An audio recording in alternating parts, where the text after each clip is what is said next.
While camping deep in the Alaskan wilderness, my son locked me out of the RV and sped away, leaving me with nothing but the clothes on my back. As the taillights faded into the dusk, his wife screamed, "Bye. Go meet a grizzly bear." They thought I would freeze or be eaten. They forgot who raised them. 3 days later, when my son unlocked his front door to celebrate my death, I was sitting in his favorite chair waiting for him. My name is Ezekiel Freeman. I am 71 years old, and until 3 days ago, I thought I was just a retired contractor enjoying the twilight of my life. The Alaskan wind cut through my flannel shirt like a razor blade, but the cold in my chest was far worse. We were 50 miles off the main highway, deep into territory where the trees grew so thick they blotted out the sun. My son Dante was driving the massive luxury RV I had purchased for him just last month. His hands gripped the steering wheel so tight his knuckles were white against his dark skin. He was sweating despite the air conditioning blasting in the cabin. "Dad, we need to stop," Dante said, his voice cracking slightly. "The sensors say the waste tank is full. I need you to check the external valve." I looked at him. He would not meet my eyes. He kept staring at the gravel road ahead.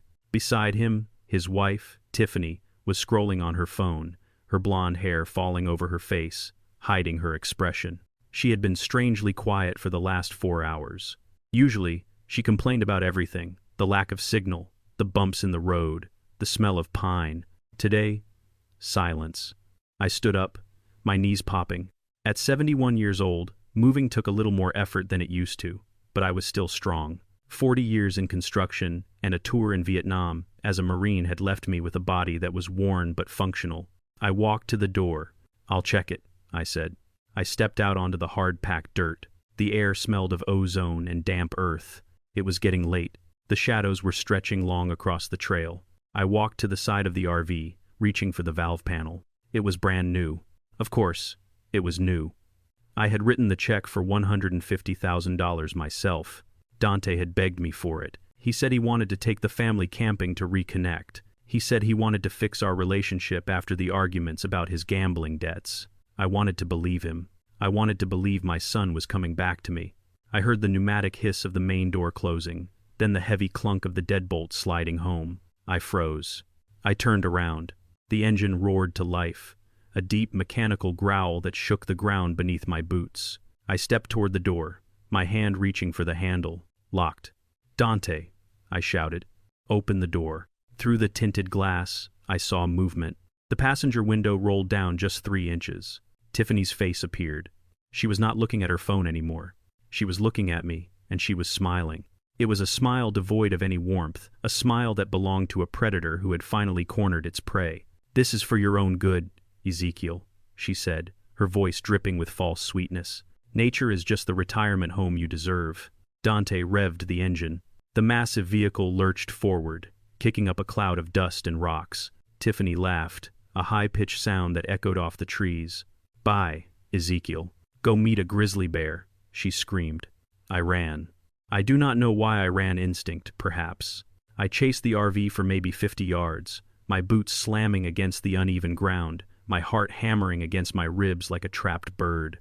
But a 71-year-old man cannot outrun a 10-cylinder engine. I watched the RV turn a corner, the red taillights winking at me like evil eyes before disappearing behind a wall of spruce trees. I stopped. The silence that followed was heavy, absolute, and terrifying.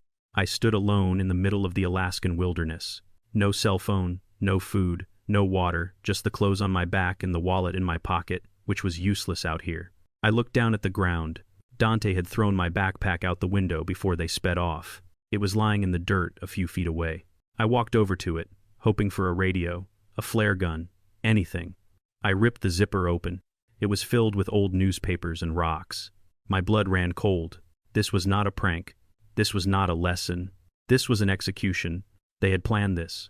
The sudden interest in camping, the insistence that we go to this specific remote trail, the way Dante had asked me 3 days ago about my heart medication and if I had brought enough for a week. He wanted to make sure I was vulnerable. He wanted to make sure that when they found my body weeks or months from now, it would look like a confused old man had wandered off and succumbed to the elements. I kicked the backpack, my anger finally breaking through the shock. That RV represented my life savings. I had bought it to pay off Dante's debts, to keep the loan sharks away from him one last time. I had saved him again, and this was his repayment. He used the gift I gave him to drive me to my death. The sun dipped below the tree line. The temperature dropped 10 degrees in 10 minutes. In the distance, I heard the snap of a dry branch. It was heavy, too heavy to be a deer. Tiffany's words echoed in my mind. Grizzly bear. She was not joking. This area was known for apex predators. I took a deep breath, forcing my heart rate to slow down. Panic kills faster than cold. Panic kills faster than hunger. I closed my eyes and reached back into the recesses of my mind, accessing training I had not used since 1972. I was not just a retired contractor. I was Ezekiel Freeman, Sergeant, United States Marine Corps. I bent down and pulled up my right pant leg. Strapped to my ankle, hidden beneath my sock, was a KABR knife. I never went anywhere without it. Old habits die hard. I pulled the knife out. The steel gleamed in the dying light. The weight of it in my hand felt familiar, grounding. Dante thought he had left a helpless old man to die. He thought he had discarded a burden. He forgot that the man who built the roof over his head also knew how to survive when the roof collapsed. I looked at the tire tracks in the dirt. I could try to follow them, but that would be suicide. They would be miles away within the hour, and I would exhaust myself. I needed shelter. I needed water. And I needed to survive long enough to see the look on my son's face when I walked back through his front door. I scanned the horizon. To the west, the terrain sloped upward. High ground meant visibility. It meant a chance to spot a ranger tower or a radio mast. I turned my back on the road where my son had abandoned me and began to walk into the dense forest. Night was falling, and the forest was waking up. I heard a low growl from the brush to my left. It was close. I gripped the knife handle tighter. "You made a mistake, Dante," I whispered to the darkening trees. "You should have checked the backpack. You should have checked my eyes. You should have made sure I was dead before you drove away. Because now, I am not just fighting for survival.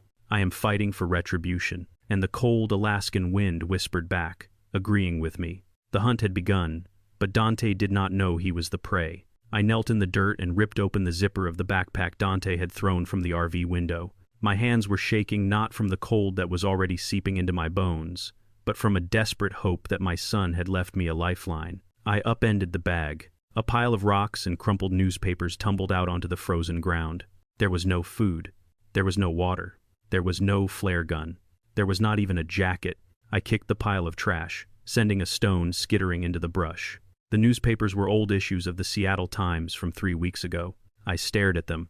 3 weeks ago, that was when Dante had first suggested this trip. He had been planning this execution for almost a month. He had collected rocks to give the bag weight so that when he handed it to me earlier in the day, I would think it was full of supplies. He had calculated the weight of my survival and replaced it with granite and paper. I searched the side pockets. Nothing. I checked the lining. Nothing. The only thing of value was the bag itself, a cheap nylon shell that would offer zero protection against the sub-zero temperatures that were coming. The realization hit me harder than the fall from the cliff would have. This was not just abandonment. This was a meticulously engineered murder. Dante knew about my heart condition. He knew I took beta blockers. He knew that without them, my heart rate would skyrocket under stress, potentially causing a cardiac event. He had asked me just yesterday if I had brought my pills. I told him they were in my toiletries bag in the RV bathroom. He had nodded, a look of concern on his face. Now I knew that look was not concern. It was satisfaction. He knew exactly where my medicine was, and he knew exactly how far away he was driving it. I stood up and looked around. The forest was darkening rapidly. The trees were not trees anymore. They were prison bars made of pine and spruce. I had a knife. I had the clothes on my back, and I had a rage that burned hot enough to keep me warm for now. I needed to move. Staying here was a death sentence. The temperature would drop to freezing within the hour. I checked the wind. It was blowing from the north, carrying the scent of pine and something muskier bare.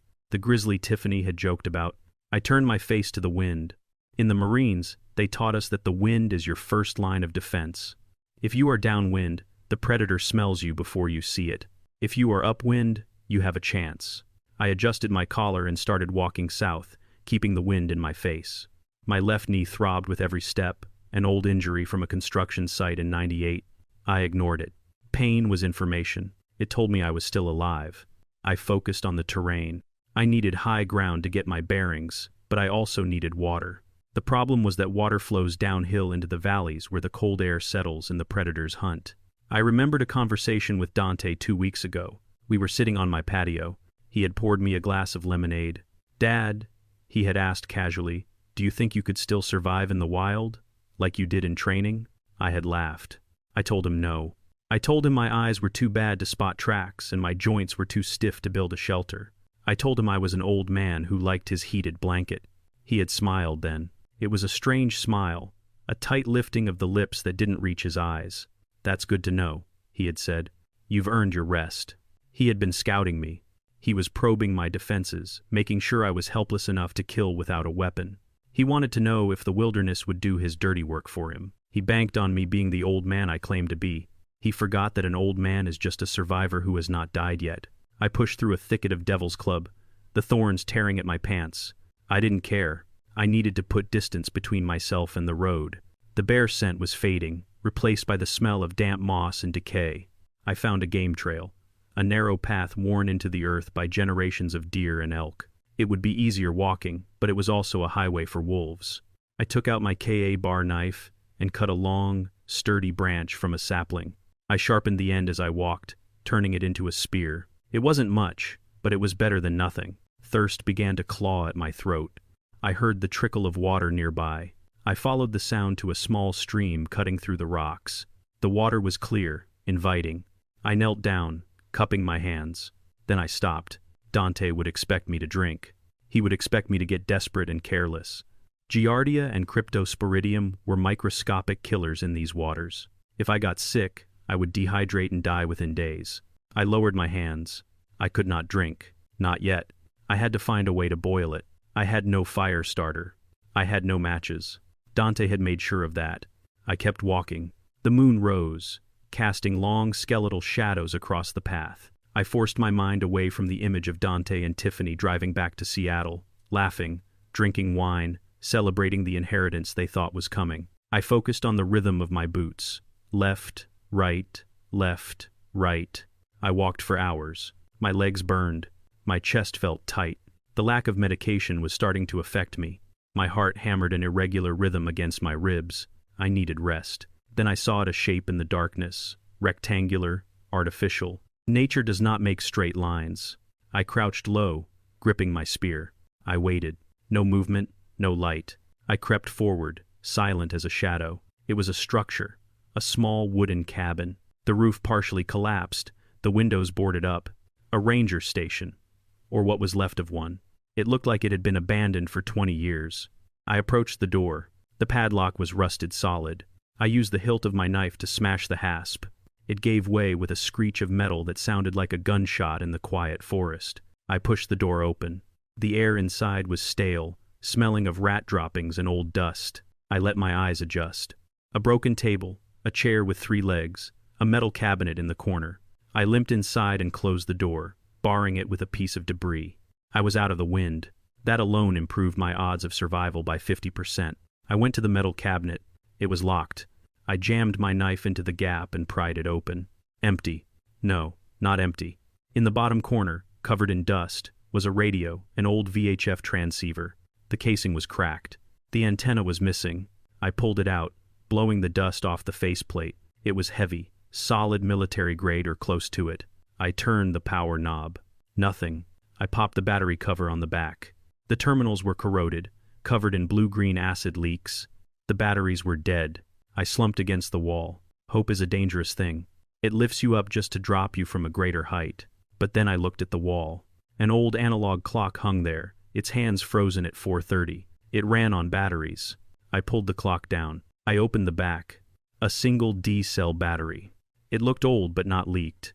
I needed 6 for the radio. I searched the room like a man possessed. I tore open drawers. I looked under the table. I found a flashlight in a junk pile in the corner. It had 2 batteries. I found another flashlight broken, but the batteries were still inside. That made 5. I needed 1 more. I looked at the smoke detector on the ceiling. It was ancient, yellowed plastic. I dragged the 3-legged chair over and balanced precariously. I ripped the detector down. A 9 volts battery, not a D-cell. I swore. I sat on the floor with my collection of mismatched power sources, 5 D-cells and 1 9 volts. The radio needed 12 volts total. I was an engineer. I was a contractor. I built houses. I wired electrical grids. I could fix this. I used my knife to scrape the corrosion off the radio terminals. I needed to link the batteries in series. I didn't have a battery pack. I looked at the walls again, the old wiring. I ripped a length of copper wire from a broken lamp. I stripped the insulation with my teeth. I arranged the 5D cells in a line on the table, taping them together with a strip of old duct tape I found stuck to the bottom of a drawer. That gave me 5 volts. Not enough. I looked at the 9 volts battery. If I added it, I would have too much voltage. I could fry the radio. I decided to risk it. I wired the D cells to the 9 volts. 5 volts. The radio was rated for 12. It might handle the surge. It might burn out instantly. I needed an antenna. The port was empty. I went to the window. There was wire mesh embedded in the glass for security. I used my knife to pry a long strand of steel wire loose. I twisted it into the antenna port. I connected the makeshift battery pack to the terminals. My hand hovered over the power switch. This was it. This was my only shot. I flipped the switch. A crackle, a burst of static, loud and harsh. I dialed the volume down instantly. The red LED power light flickered dim and weak, but it was there. I brought the microphone to my lips. My hands were trembling again. Mayday, mayday. This is Ezekiel Freeman. I am at an abandoned ranger station. Grid coordinates unknown. Is anyone receiving this? Static. I adjusted the squelch. I turned the frequency dial slowly. Channel 16, the emergency channel. Mayday, mayday. Can anyone hear me? The static hissed and popped. The red light was fading. The batteries were draining fast. I tried again, my voice cracking. My son left me to die. I am alone. Please. Suddenly, a voice cut through the white noise. It was faint, distant, but human. Station calling Mayday. This is Ranger Station 4. You are breaking up. Say again. I almost dropped the mic. Tears, hot and stinging, welled in my eyes.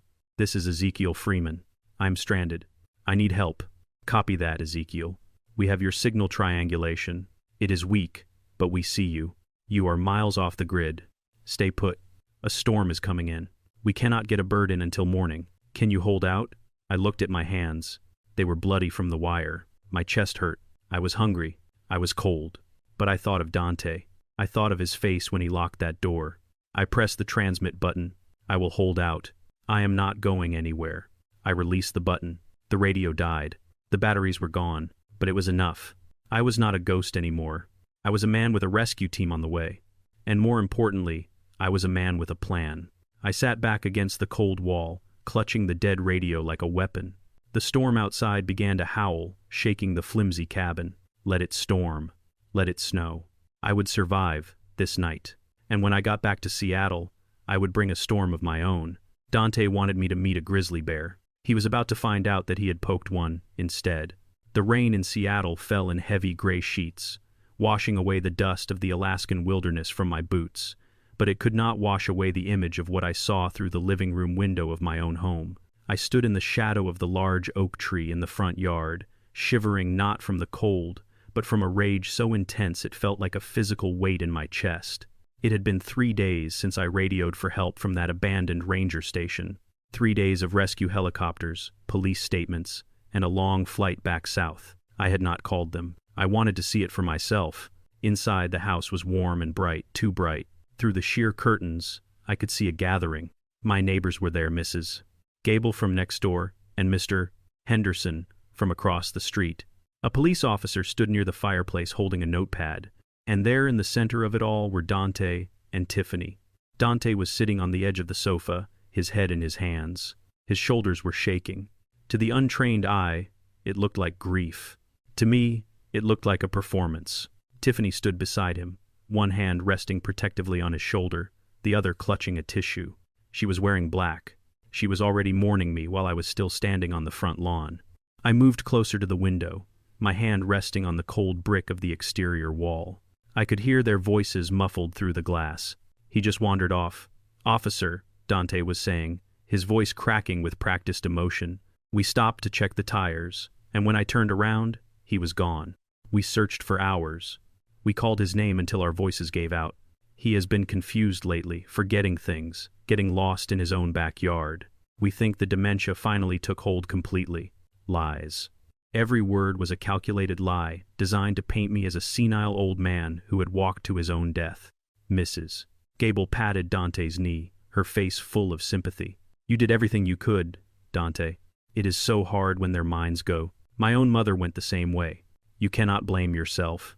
Tiffany wiped a tear that did not exist from her cheek. We just wanted to give him a nice trip, she sobbed softly. A final memory before we had to put him in a home. And now he is gone. The bears, the cold. She trailed off, letting the neighbor's imagination fill in the gruesome details. She was masterful. She was painting a picture of a tragedy where they were the victims, and I was just the burden that had finally removed itself. I had seen enough. I walked to the front door. My key was still in my pocket. I did not use it. I wanted them to hear the door open. I wanted them to know that the sanctuary they thought they had claimed was still mine. I turned the handle. It was unlocked careless. They were so sure I was dead, they did not even bother to lock the door against ghosts. I pushed the door open. It swung inward with a heavy thud. The warm air of the house hit me, smelling of vanilla candles and roasted chicken. It smelled like home. It smelled like betrayal. I stepped into the entryway. I was a sight to behold. My clothes were torn and stained with mud. My face was covered in 3 days of gray stubble. My eyes were bloodshot from lack of sleep. I looked like a man who had crawled out of a grave. The chatter in the living room stopped instantly. It was as if someone had cut the power to the world. Dante looked up. His eyes went wide. His mouth opened, but no sound came out. The color drained from his face so fast he looked like he might faint. He gripped the cushions of the sofa, his knuckles turning gray. Tiffany froze. The glass of wine she had been hiding behind her back slipped from her fingers. It hit the hardwood floor with a shattering crash, sending a spray of red liquid across the beige rug like blood spatter. For 10 seconds, nobody breathed. The only sound was the rain drumming against the roof and the ticking of the grandfather clock in the hall. Dante.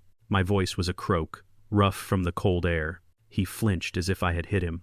Dad, he stammered. Then Tiffany moved. I watched the transformation happen in real time. It was terrifying. The shock on her face vanished, replaced instantly by a look of overwhelming melodramatic relief. She did not run away from me. She ran toward me. "Oh my God, Ezekiel," she screamed, throwing her arms around me. "You are alive." She hugged me tight, too tight. It was not a hug of affection. It was a hug of containment. She was pinning my arms to my sides, trying to control the physical space, trying to control the narrative before I could speak. "Where did you go?" she cried, pulling back just enough to look me in the face, her eyes wide and frantic.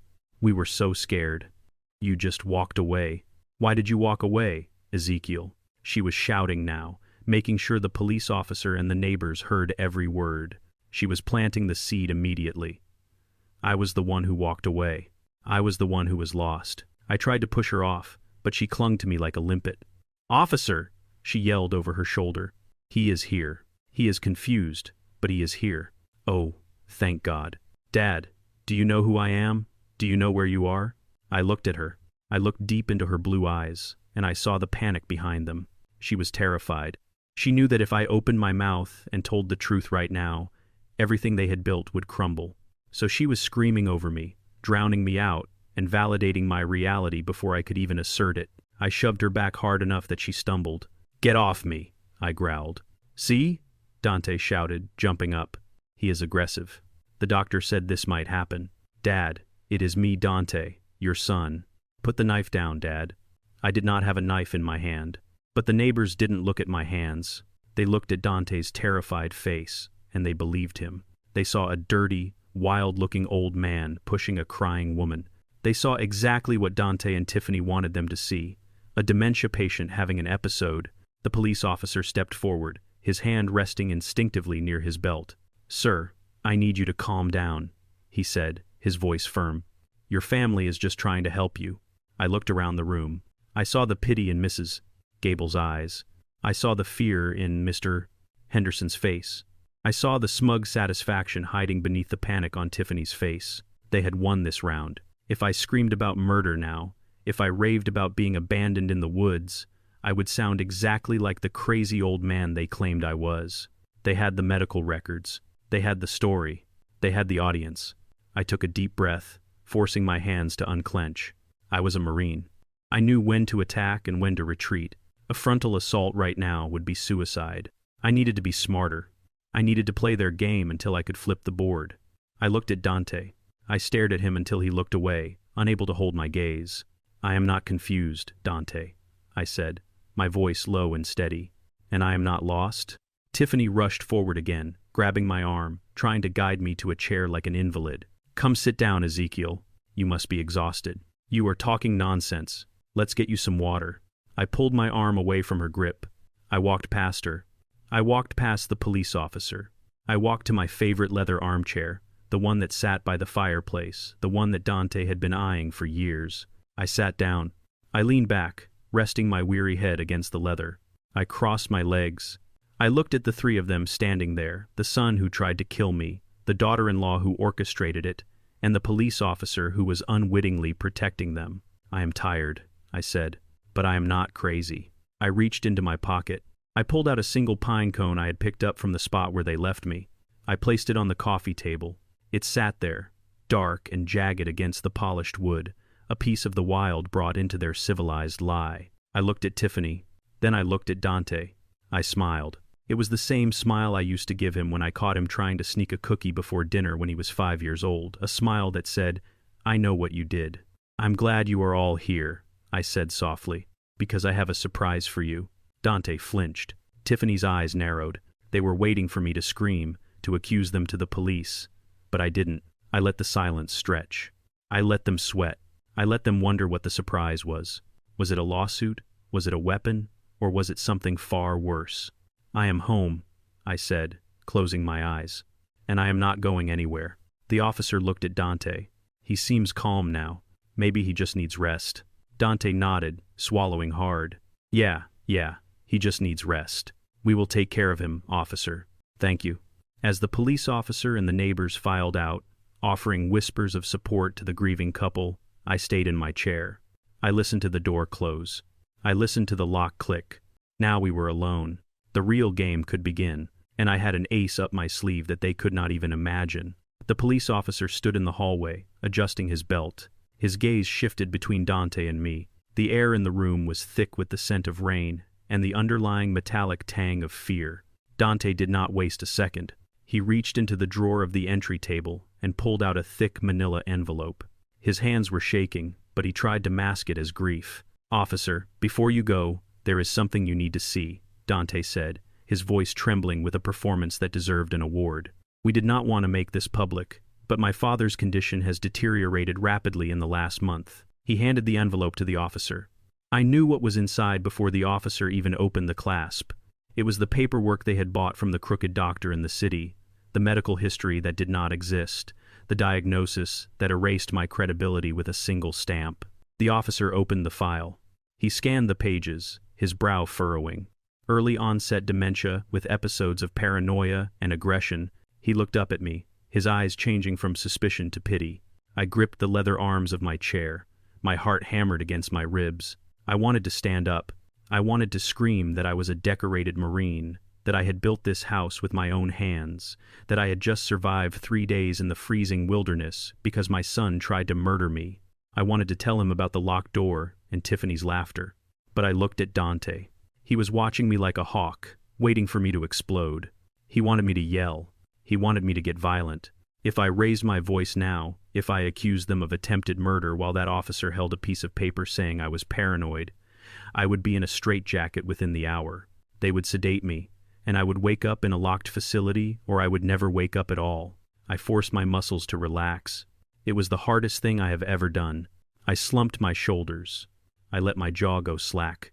I made my hands tremble visibly on my lap. I decided to play the pawn to save the king. "I am sorry, officer," I mumbled, my voice raspy and weak. I get confused sometimes. I thought I was alone. The fight drained out of the officer's stance. He closed the folder and handed it back to Dante. "I understand, sir," he said softly. "It is a hard thing to go through." He turned to Dante. "Keep the doors locked. Son, we do not want him wandering off again, especially in this weather. If he gets aggressive, call us immediately." We can have him transported to the county hospital for a psych hold. I will, officer, Dante said, wiping his dry eyes. Thank you. We just want to keep him safe. I watched them walk to the door. I bit the inside of my cheek until I tasted blood to keep from shouting. I was a prisoner in my own home, trapped not by bars, but by a lie so audacious it was unbreakable. The door clicked shut, and the heavy deadbolt slid home. The sound echoed the lock on the RV, and I knew the true siege had just begun. I sat in the silence and watched my son. He moved to the window, peering out through the blinds, watching the police cruiser pull away. His body was taut like a wire pulled to the breaking point. He was not acting like a grieving son or a relieved caregiver. He was acting like a man with a gun to his head. I looked at the pile of mail on the coffee table that had accumulated while we were gone. On top was a thick envelope made of red paper. No return address, just a symbol, embossed in the corner, a black hawk. I knew that symbol. I had worked construction in the city for 40 years. I knew the developers, the unions, and the sharks who swam in the deep water. That symbol belonged to the Vulov organization. They were not banks. They did not send late notices. They sent men with baseball bats and blowtorches.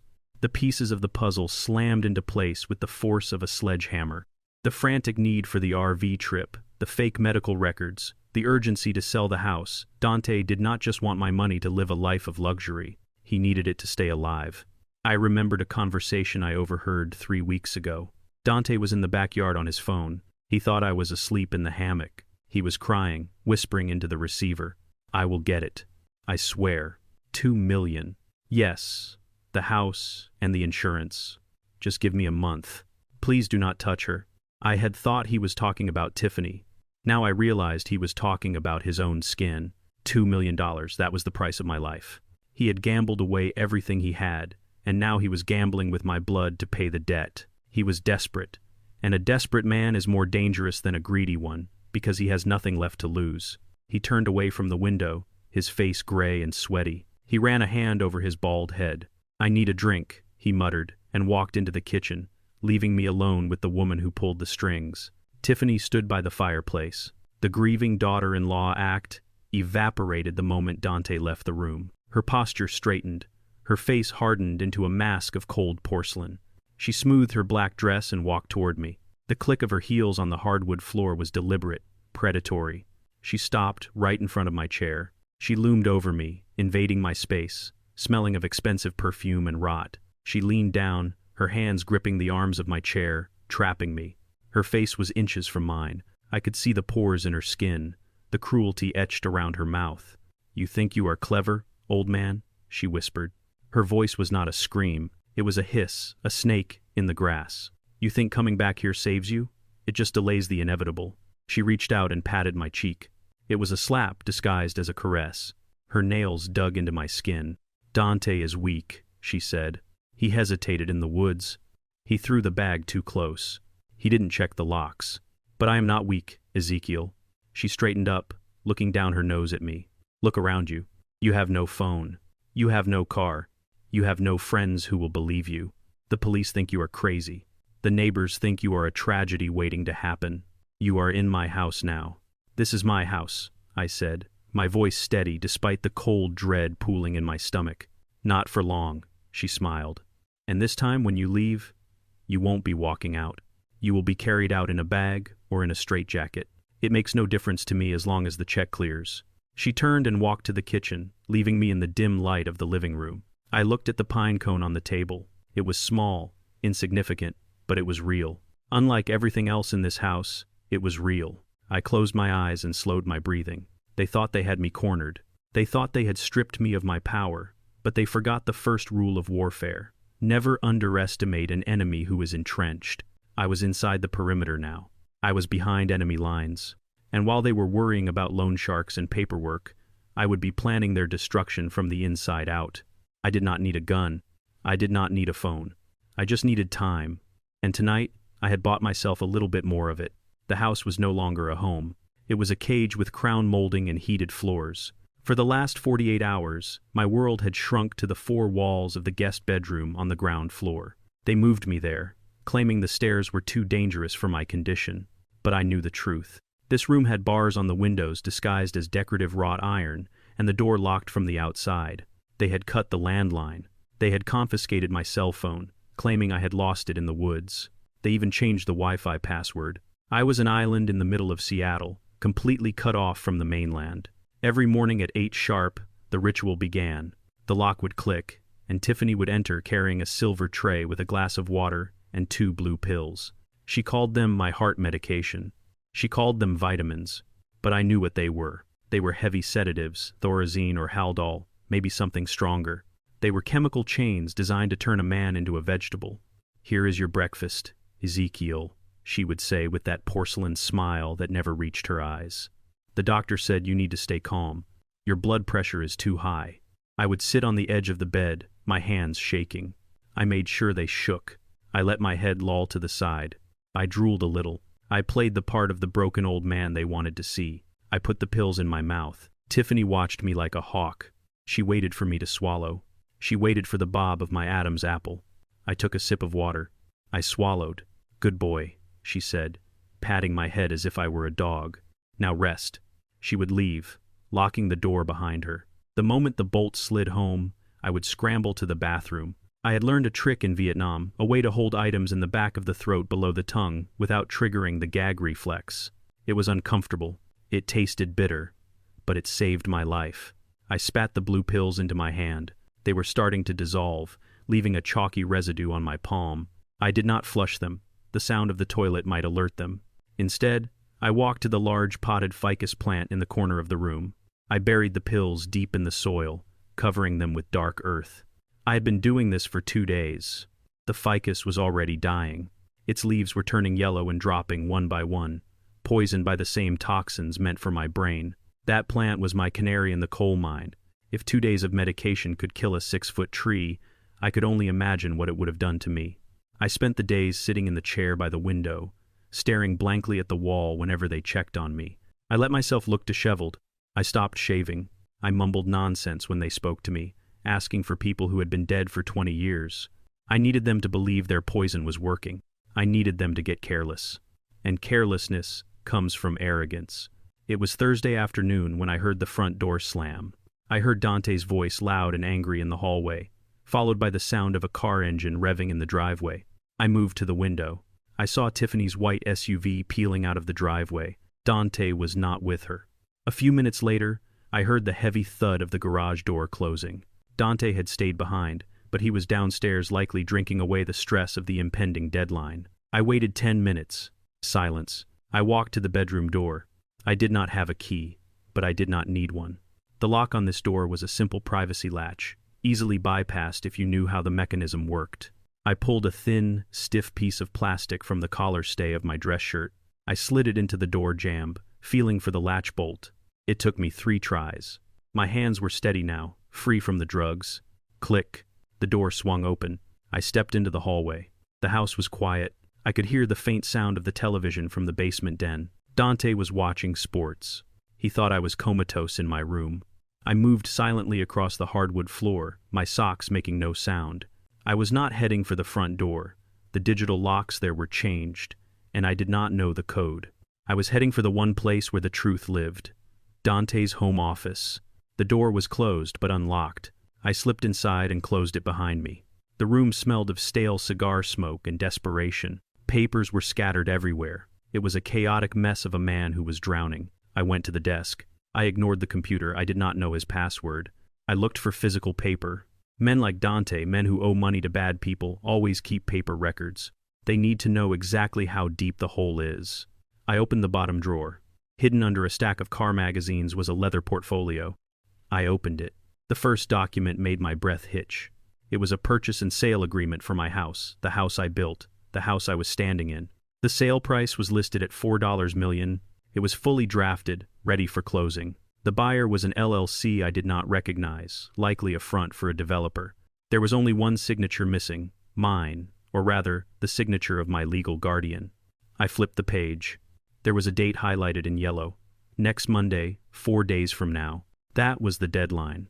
That was why they needed the guardianship hearing so fast. They had already sold the house. They just needed the legal right to sign the deed. I dug deeper. Beneath the contract was a crumpled piece of red paper, the same kind I had seen on the coffee table. It was a ledger, handwritten, brutal, the Black Hawk Casino. The name was at the top. Below it was a list of dates and numbers.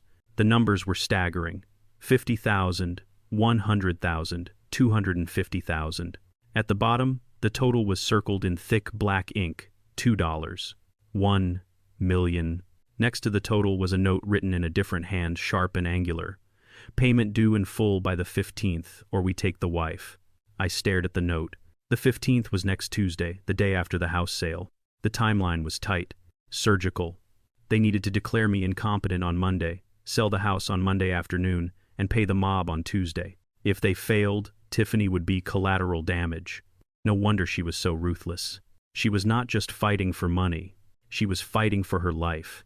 I put the papers back exactly as I found them. My heart was pounding a war drum in my chest. I had the motive. I had the proof, but I had no way to use it. I was still a prisoner. I needed a line to the outside world. I slipped out of the office and crept down the hall to the master bedroom. This had been my room for 30 years, until Dante and Tiffany moved in and relegated me to the guest quarters. I knew every inch of this room. I knew its secrets. I went to the walk-in closet. On the top shelf, pushed to the back behind a stack of old blankets, was a shoebox. It was dusty, forgotten. I pulled it down. My hands trembled as I opened the lid. Inside, resting on a bed of tissue paper, were Odessa's things, my wife. Her reading glasses, her favorite scarf still smelling faintly of lavender, and her old cell phone. It was a model from 5 years ago, cracked screen, bulky case, but it was a smartphone. When she died, I couldn't bear to throw it away or wipe it. I had simply turned it off and put it away. I pressed the power button. Nothing dead. I frantically searched the box for a charger. There was a tangle of cables at the bottom. I found the right one. I plugged it into the outlet behind the dresser, hidden by the heavy oak furniture. I waited. It felt like hours. It was seconds. A battery icon appeared on the screen, red, empty, but charging. I sat on the floor of the closet, clutching the phone to my chest, tears streaming down my face. Odessa was gone, but she was still helping me. She was still fighting for us. I waited until the phone had 5% battery. It was enough. I turned it on. It booted up slowly, the logo glowing in the dark closet. No service. I cursed, silent and bitter. They had canceled her plan years ago. Of course they had. But then I remembered the Wi-Fi. The house network was locked, but this phone might still remember the old networks, or maybe an open network nearby. I checked the settings. The house network was locked, but there was another signal weak, 1 bar. Guest network, Gable residence. Mrs. Gable next door. God bless that nosy woman. She had never put a password on her guest network because she wanted her grandkids to be able to use it when they parked in the driveway. I connected. The signal flickered, then held. I did not call the police. The police would come to the house, talk to Dante, see the medical papers, and leave. I needed someone who could fight in the mud, someone who knew the law better than Dante knew gambling. I opened the contacts. I scrolled past friends who were dead and relatives who were distant. I stopped at a name, Desmond Cole. He was not just a lawyer. He was a shark in a suit. He had served in my platoon in '72. He owed me his life, and I owed him mine. We had not spoken in 2 years, but I knew he would answer.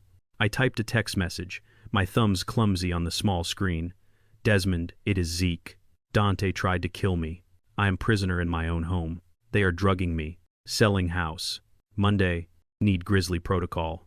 Meet me at the park during my walk tomorrow. 2 p.m. Do not reply. I hit send. The message status spun. Sending. Sending. Sent. I unplugged the phone, turned it off, and buried it back in the box under the scarf. I slipped out of the room and made it back to my prison cell just as I heard the garage door opening. Dante was coming upstairs. I sat in the chair by the window. I let my mouth hang open. I stared at the wall. When Dante unlocked the door and checked on me, I was just a drooling old man waiting to die. He didn't know that the old man had just lit the fuse on a bomb that would blow his entire world apart. Friday afternoon arrived with a sky the color of a bruised plum. It was time for the show. Dante came into my room carrying a thick wool coat and a scarf.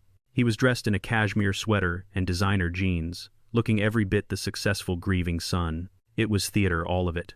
He needed the neighbors to see us. He needed witnesses to testify that he was taking excellent care of his declining father. "Come on, Dad," he said. pulling me out of the chair with a grip that was firm enough to bruise. "We are going for a walk. Fresh air will do you good." I let my head loll. I allowed a line of drool to escape the corner of my mouth. I shuffled my feet. I was playing my role perfectly. We walked out the front door. Mrs. Gable was sweeping her porch. She stopped and waved, a sad smile on her face. "You are such a good son, Dante," she called out. Dante waved back, his face the picture of humble devotion. "I am just doing what needs to be done, Mrs. Gable. He loves the park." He leaned in close to my ear, his voice dropping to a whisper that only I could hear. "One wrong move, old man. One word to anyone, and I will put you in a home so dark they will need a flashlight to find your bones. Do you understand me?" I nodded, staring vacantly at a fire hydrant. I understood perfectly. I understood that he was terrified. We walked down the block toward Miller Park. The air was crisp. I focused on counting my steps. Left, right, left, right. We reached the park entrance. It was relatively empty, just a few mothers with strollers and a man reading a newspaper on a bench near the public restrooms. I knew that man. He was wearing a trench coat and a fedora, looking like something out of a noir film. It was Desmond Cole. He hadn't changed a bit in 40 years, still dramatic, still sharp as a razor. I started to moan, clutching my stomach. "Bathroom," I mumbled. "Bathroom." Dante sighed, an exaggerated sound of exhaustion for any onlookers. "Okay, Dad. Okay, let's get you to the bathroom." He led me to the brick building. He checked inside. It was empty except for the man in the trench coat washing his hands. Dante wrinkled his nose at the smell of bleach and urine. "Hurry up," he said, pushing me inside. "I will be right outside the door. Do not make a mess." The heavy metal door swung shut. I locked it. The transformation was instant. I straightened my spine. The drool was wiped away. The vacant stare vanished, replaced by the cold, hard gaze of a commanding officer. Desmond turned from the sink. He looked me up and down, his dark eyes narrowing. "You look like hammered crap, Zeke," he said, his voice a low rumble. "I feel like it, Des," I replied. I reached into my pocket. I pulled out a small tissue packet. Inside were 3 of the blue pills I had saved for my morning medication instead of burying them. "Toxicology," I said, handing them to him. "They are trying to turn my brain into mush. Get these tested. I need proof of poisoning." Desmond took the pills, wrapping them carefully in a handkerchief. "Consider it done." "What else?" I pulled out the old phone. "I recorded a conversation this morning, Tiffany, screaming at Dante about the deadline, about the money. It is not perfect, but it establishes motive. This has everything. The dates, the amounts, the threats." Desmond took the phone. He looked at me, his face grim. "Zeke, they filed the emergency guardianship petition this morning. The hearing is Monday at 9. They have a doctor on their payroll ready to testify that you are incompetent. We need to file an injunction. We need to stop this." "No," I said firmly. Desmond blinked. "No, Zeke. They will take your legal rights. They will sell the house." "Let them," I said. Desmond stared at me. Then a slow smile spread across his face. He knew that look. He had seen it in the jungle in '72. It was the look of a man who was calling in an airstrike on his own position. "You want them to win?" he realized. "I want them to think they have won," I corrected. "I want them to sign the papers. I want them to sell the house. I want them to stand in front of a judge and commit perjury on public record. And then I want to drop the hammer." Desmond nodded, the pieces clicking into place. "You want to activate it?" "Initiate the Grizzly Protocol," I ordered. Desmond let out a low whistle. The Grizzly Protocol, we had drafted it 10 years ago as a failsafe, a nuclear option for my assets in case I ever lost my mind or was coerced. It was an irrevocable trust trigger that would freeze every asset I owned and transfer legal title to a third-party auditor for forensic review. "If we do this, Zeke, you lose control of your money too, at least for a while," Desmond warned. "I do not care about the money," I said, my voice hard. "I care about the lesson. Set the trigger for Monday, 1 hour before the hearing. When they walk into that courtroom, the house they are trying to sell will already belong to the trust. The bank accounts they are trying to drain will be locked tighter than Fort Knox." Desmond checked his watch. "You have 2 minutes before Dante gets suspicious." I gripped his shoulder. "Do not let them know I have counsel. Let them walk into the trap blind." "Understood, Sergeant," Desmond said. He slipped the evidence into his pocket and turned back to the sink. I slumped my shoulders again. I messed up my hair. I let the confusion seep back into my eyes. I unlocked the door and stumbled out. Dante was pacing, checking his phone. He looked up, annoyed. "Took you long enough," he snapped. I just smiled a wet, vacant smile. "I am ready to go home, son," I mumbled.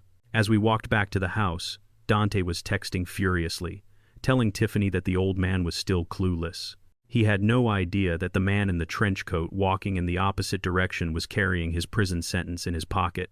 The trap was set. Now all I had to do was wait for the snap. Monday morning arrived with a sky as gray as a tombstone. The courtroom was a windowless box that smelled of floor wax and cheap coffee. I sat at the defendant's table next to a court-appointed public defender who had barely looked at my file. Dante and Tiffany sat across the aisle with their high-priced lawyer. They looked like a model family from a magazine advertisement. Dante wore a navy suit that fit him perfectly. Tiffany was dressed in a modest gray skirt suit, her hair pulled back in a severe bun that screamed responsibility. They held hands. They looked worried. They looked heartbroken. It was a performance that made my stomach turn. The hearing was for emergency, temporary guardianship. The goal was to strip me of my legal rights to make decisions about my health, my finances, and my property. To do that, they needed to prove I was in immediate danger to myself or others. And they had brought the heavy artillery. Dr. Aries Thorne took the stand first. He was a slick man with silver hair and a voice like oiled velvet. He had never examined me, not once, but Dante had paid him $50,000 of my own money to say otherwise. "Your Honor," Dr. Thorne said, adjusting his rimless glasses. "Mr. Freeman exhibits classic signs of advanced vascular dementia coupled with paranoid delusions. His recent disappearance in the Alaskan wilderness was not an accident. It was a fugue state. He believes his family is trying to harm him, which is a common projection in patients who are losing their grip on reality. Without immediate custodial supervision, he is a grave risk to his own life." I watched him lie. I watched his lips move, and I marveled at how easy it was for him to sell a man's freedom for a check. He used big words: cognitive decline, executive dysfunction, psychotic break. The judge, a tired-looking woman named Judge Holloway, nodded along, taking notes. She believed him. Why wouldn't she? He was a doctor in a suit, and I was a disheveled old man who had just spent 3 days lost in the woods. Then it was Tiffany's turn. She walked to the witness stand clutching a tissue. She sat down and looked at me with eyes full of tears. "We just want to help him, Your Honor," she sobbed. "But he is getting violent. In the woods, he threatened Dante. He said the trees were talking to him. When we tried to get him back in the RV, he ran away. We searched for hours. We were terrified. And when he came back to the house on Friday, he was aggressive. He pushed me." She lifted her sleeve to reveal a bruise on her arm, a bruise she had likely given herself with a makeup kit or a door frame. "I am scared for him, and I am scared for my husband," she finished, her voice trembling. "We just want to make sure he is safe. We want to get him the care he needs." It was a masterclass in gaslighting. She took the truth, that they abandoned me, that I pushed her in self-defense, and twisted it until I was the monster and she was the saint. The judge looked at me. Her gaze was heavy with pity. Pity is worse than hate. Hate respects you enough to fight you. Pity just dismisses you. "Mr. Freeman," the judge said, "do you understand why you are here today?" This was the moment I could stand up. I could shout that they were liars. I could tell her about the locked door and the grizzly bear comment. I could point to the bruise and call it a fake. But if I did that, I would look exactly like the paranoid aggressor Dr. Thorne had described. I would be fighting their narrative with anger, and anger was what they wanted. I needed to be weak. I needed to be gone. I looked at the judge. I let my mouth hang open slightly. I blinked slowly, as if I were trying to process a language I did not speak. I looked around the courtroom, scanning the faces in the gallery.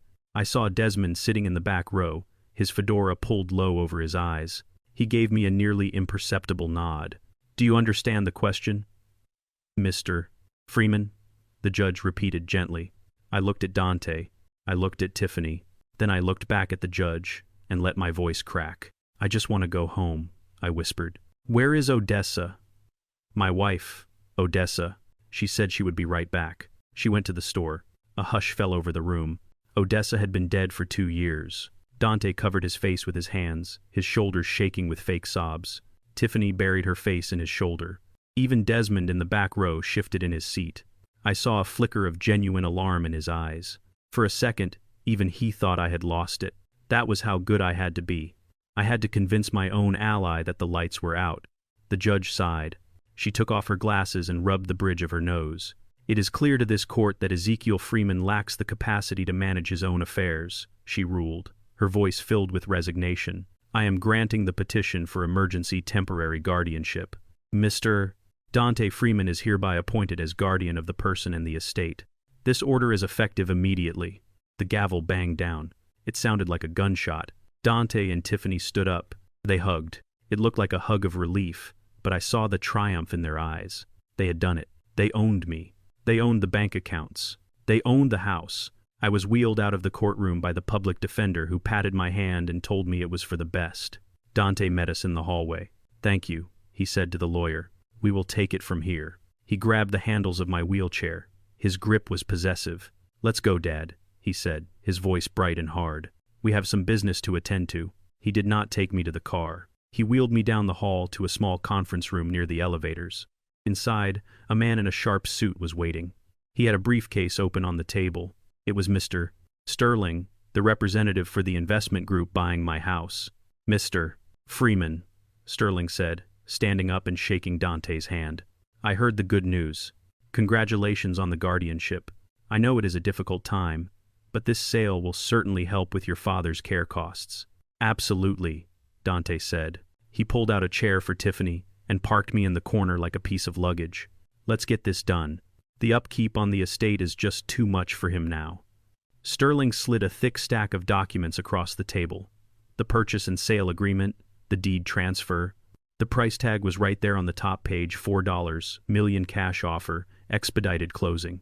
Dante picked up the pen. His hand did not shake. He did not hesitate. He did not look at me. He looked at the number. He saw $2 million for the mob and $2 million for himself. He saw freedom. He saw victory. He signed his name with a flourish. Dante Freeman, guardian. Tiffany signed as a witness, her signature loopy and large. Sterling took the papers back, checking the signatures. Everything looks in order, he said. We will wire the funds to the designated account within 48 hours. The title transfer will be recorded this afternoon. Dante let out a breath he seemed to have been holding for a month. He leaned back in his chair, a grin splitting his face. He looked at Tiffany, and she squeezed his hand, her eyes glittering with greed. They thought it was over. They thought they had won the lottery. They had just signed a legal document selling a house that, strictly speaking, no longer belonged to Ezekiel Freeman the individual. They had just sold a house that, as of 1 hour ago, belonged to the Grizzly Trust. They had just committed fraud on a multi-million-dollar scale in front of a witness, and they had done it with a smile. I sat in my wheelchair in the corner, and I let a single tear roll down my cheek. It was a tear for the son. I used to have the boy I taught to ride a bike, the boy I taught to fish. That boy was dead. The man sitting at that table was a stranger, and I was about to destroy him. Enjoy it, son, I thought. Enjoy the champagne because the hangover is going to be lethal.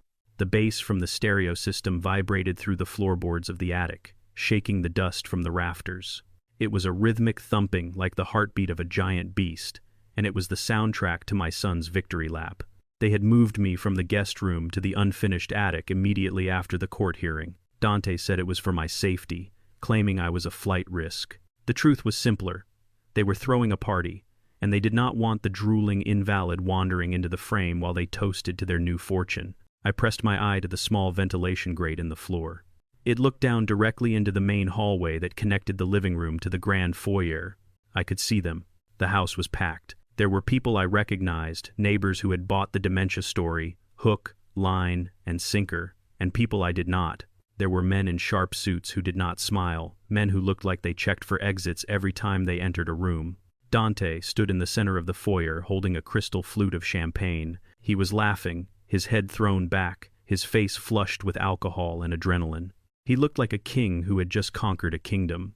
Beside him, Tiffany shimmered in a silver sequin dress that hugged every curve, a dress that probably cost more than my first car. She was playing the gracious hostess, guiding the servers who were carrying trays of sushi and Wagyu beef sliders. I smelled the food. The scent of seared meat and truffle oil drifted up through the vent. My stomach cramped.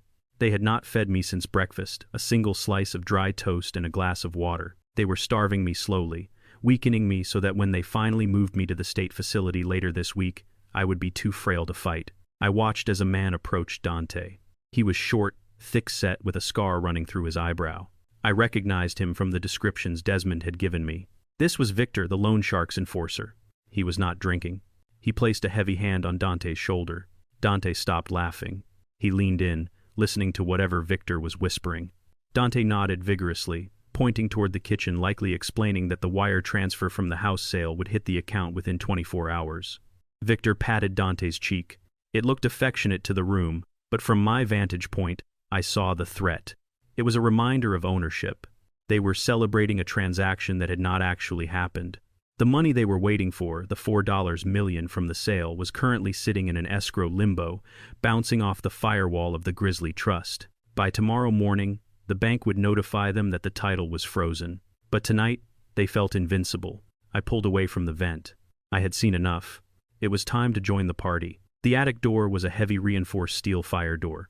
I had installed it myself 10 years ago to protect the main house from potential electrical fires in the wiring junction upstairs.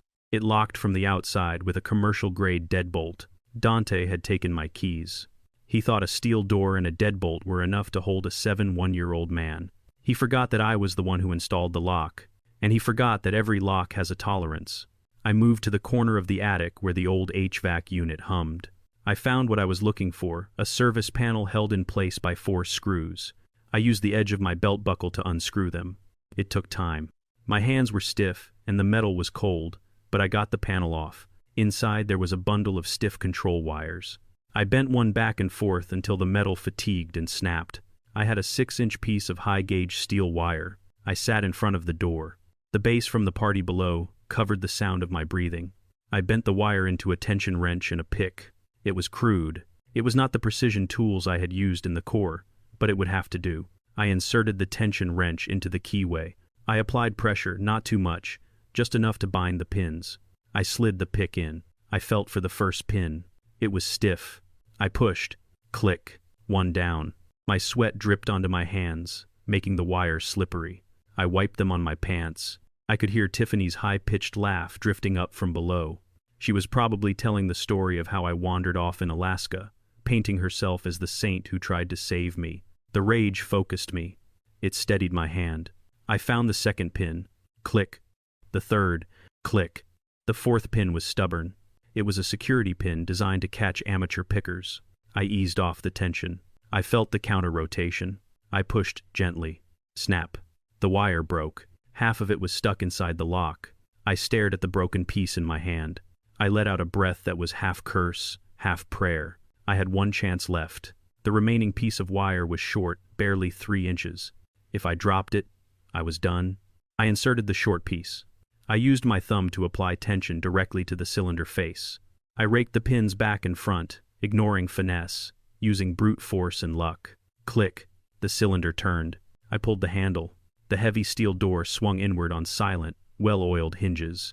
I stepped out onto the narrow landing of the servants' staircase. The noise of the party was louder here.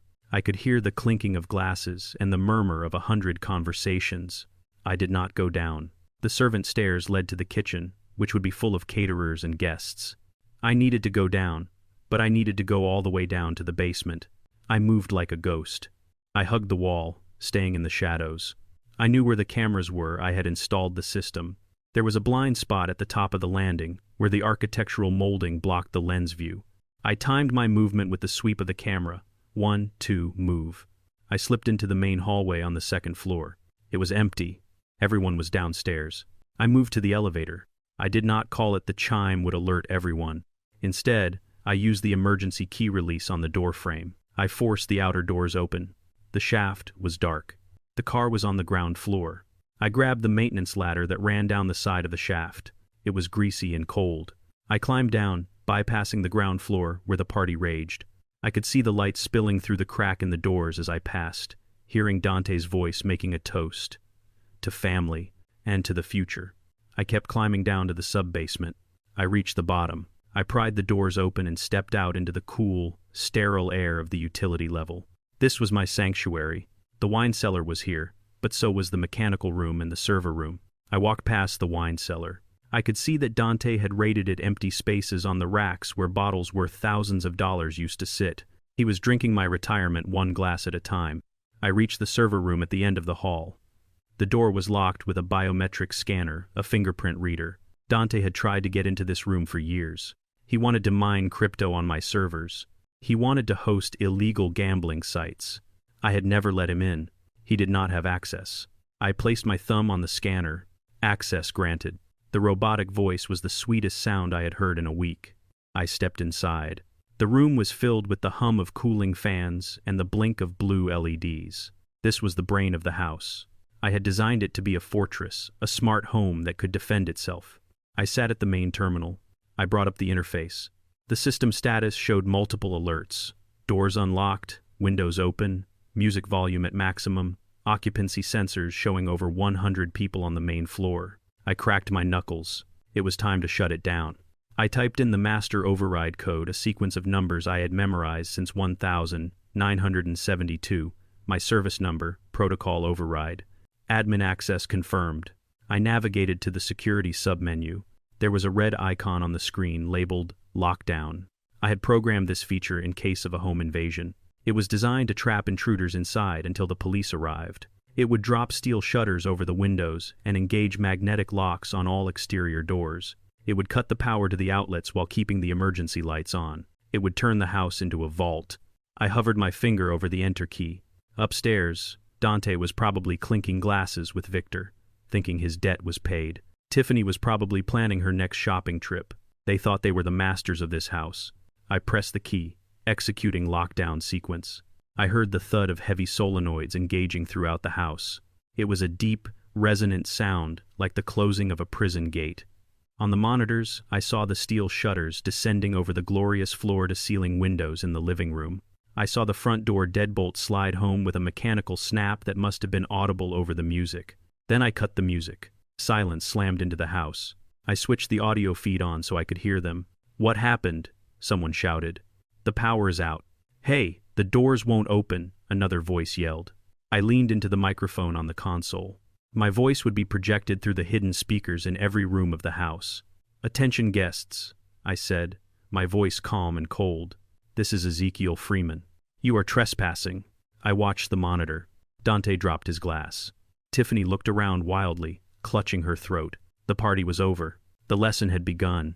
The silence that filled the mansion was heavy and suffocating, like the air before a tornado touches down. The emergency lights cast long, eerie shadows across the faces of the 100 guests who were now prisoners in my home. They looked at the steel shutters blocking the windows and the magnetic locks sealing the doors with a mix of confusion and rising panic. The music was gone. The laughter was gone. In its place was the hum of the server room ventilation system, which I was now broadcasting through the main speakers. I sat in the leather chair in the sub-basement, my finger hovering over the enter key on the main console. On the wall of monitors in front of me, I had a god's eye view of the chaos upstairs. Dante was standing in the center of the room, his champagne glass shattered on the floor at his feet. He was spinning in circles, looking at the ceiling, looking for the source of my voice. "Who is doing this?" he screamed, his voice cracking with hysteria. "This is not funny. Open the doors." Tiffany was clutching Victor's arm, her nails digging into his expensive suit. Her face was pale, the blood drained from her cheeks, leaving her looking like a waxed doll. She knew deep down, she knew exactly who was doing this. I leaned into the microphone again. "I hope you are all comfortable," I said, my voice booming through the surround sound system. "I have prepared a short film for your entertainment. It is a home movie. I think you will find the ending particularly interesting." I pressed the key. In the main living room, the massive 85-inch television screen mounted above the fireplace flickered to life. It was the centerpiece of the room, a screen Dante had bought with my money 3 months ago. Now it was the instrument of his destruction. The screen was black for a second, then the image resolved. It was grainy at the edges, but crystal clear in the center. It was the footage from the rear-view dash cam of the RV. I had pulled the memory card from the onboard computer the moment I stepped back into the house 3 days ago, while they were busy crying to the police officer. They had been so focused on their performance, they never thought to wipe the digital evidence. The timestamp on the video read, October 12th, 4:15 p.m. Alaska Standard Time. The room upstairs went deathly quiet. Every eye was glued to the screen. The video showed the gravel road stretching out behind the RV. The towering spruce trees of the Alaskan wilderness lined the path like sentinels. The audio was crisp, picked up by the external microphone mounted near the rear bumper. "Dad, we need to stop." Dante's voice filled the living room. On the screen, the RV slowed to a halt. The door opened. I watched myself step out into the frame. I looked old, tired, and trusting. I saw myself walk toward the back of the vehicle to check the valve. Then came the sound, the pneumatic hiss of the door closing, the heavy clack of the deadbolt sliding home. It echoed through the silent mansion like a gunshot. On the screen, I froze. I turned around. The look of confusion on my face was heartbreaking even to me. Then came the movement. The passenger window rolled down. Tiffany's face appeared in the frame. It was huge on the 85-inch screen, every pixel capturing the cruelty in her eyes. "This is for your own good, Ezekiel." Her voice was amplified, booming off the vaulted ceilings of the living room. "Nature is just the retirement home you deserve." A collective gasp ripped through the crowd of guests. "Mrs." Gable covered her mouth with her hands. Victor, the enforcer, crossed his arms, his face unreadable, but his eyes hard. On the screen, the engine roared.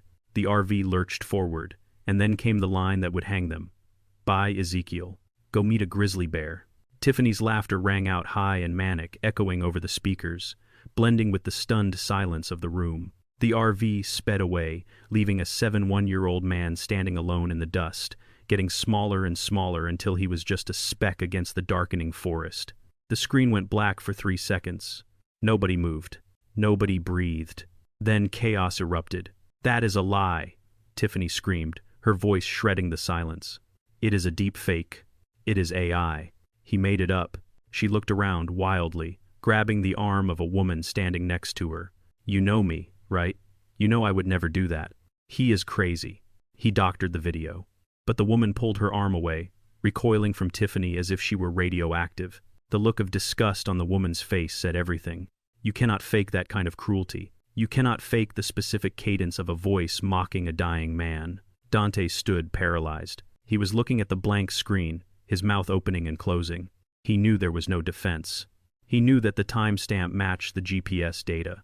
He knew that the police officer who had taken his statement 3 days ago would be seeing this video very soon. "You left him, Mrs."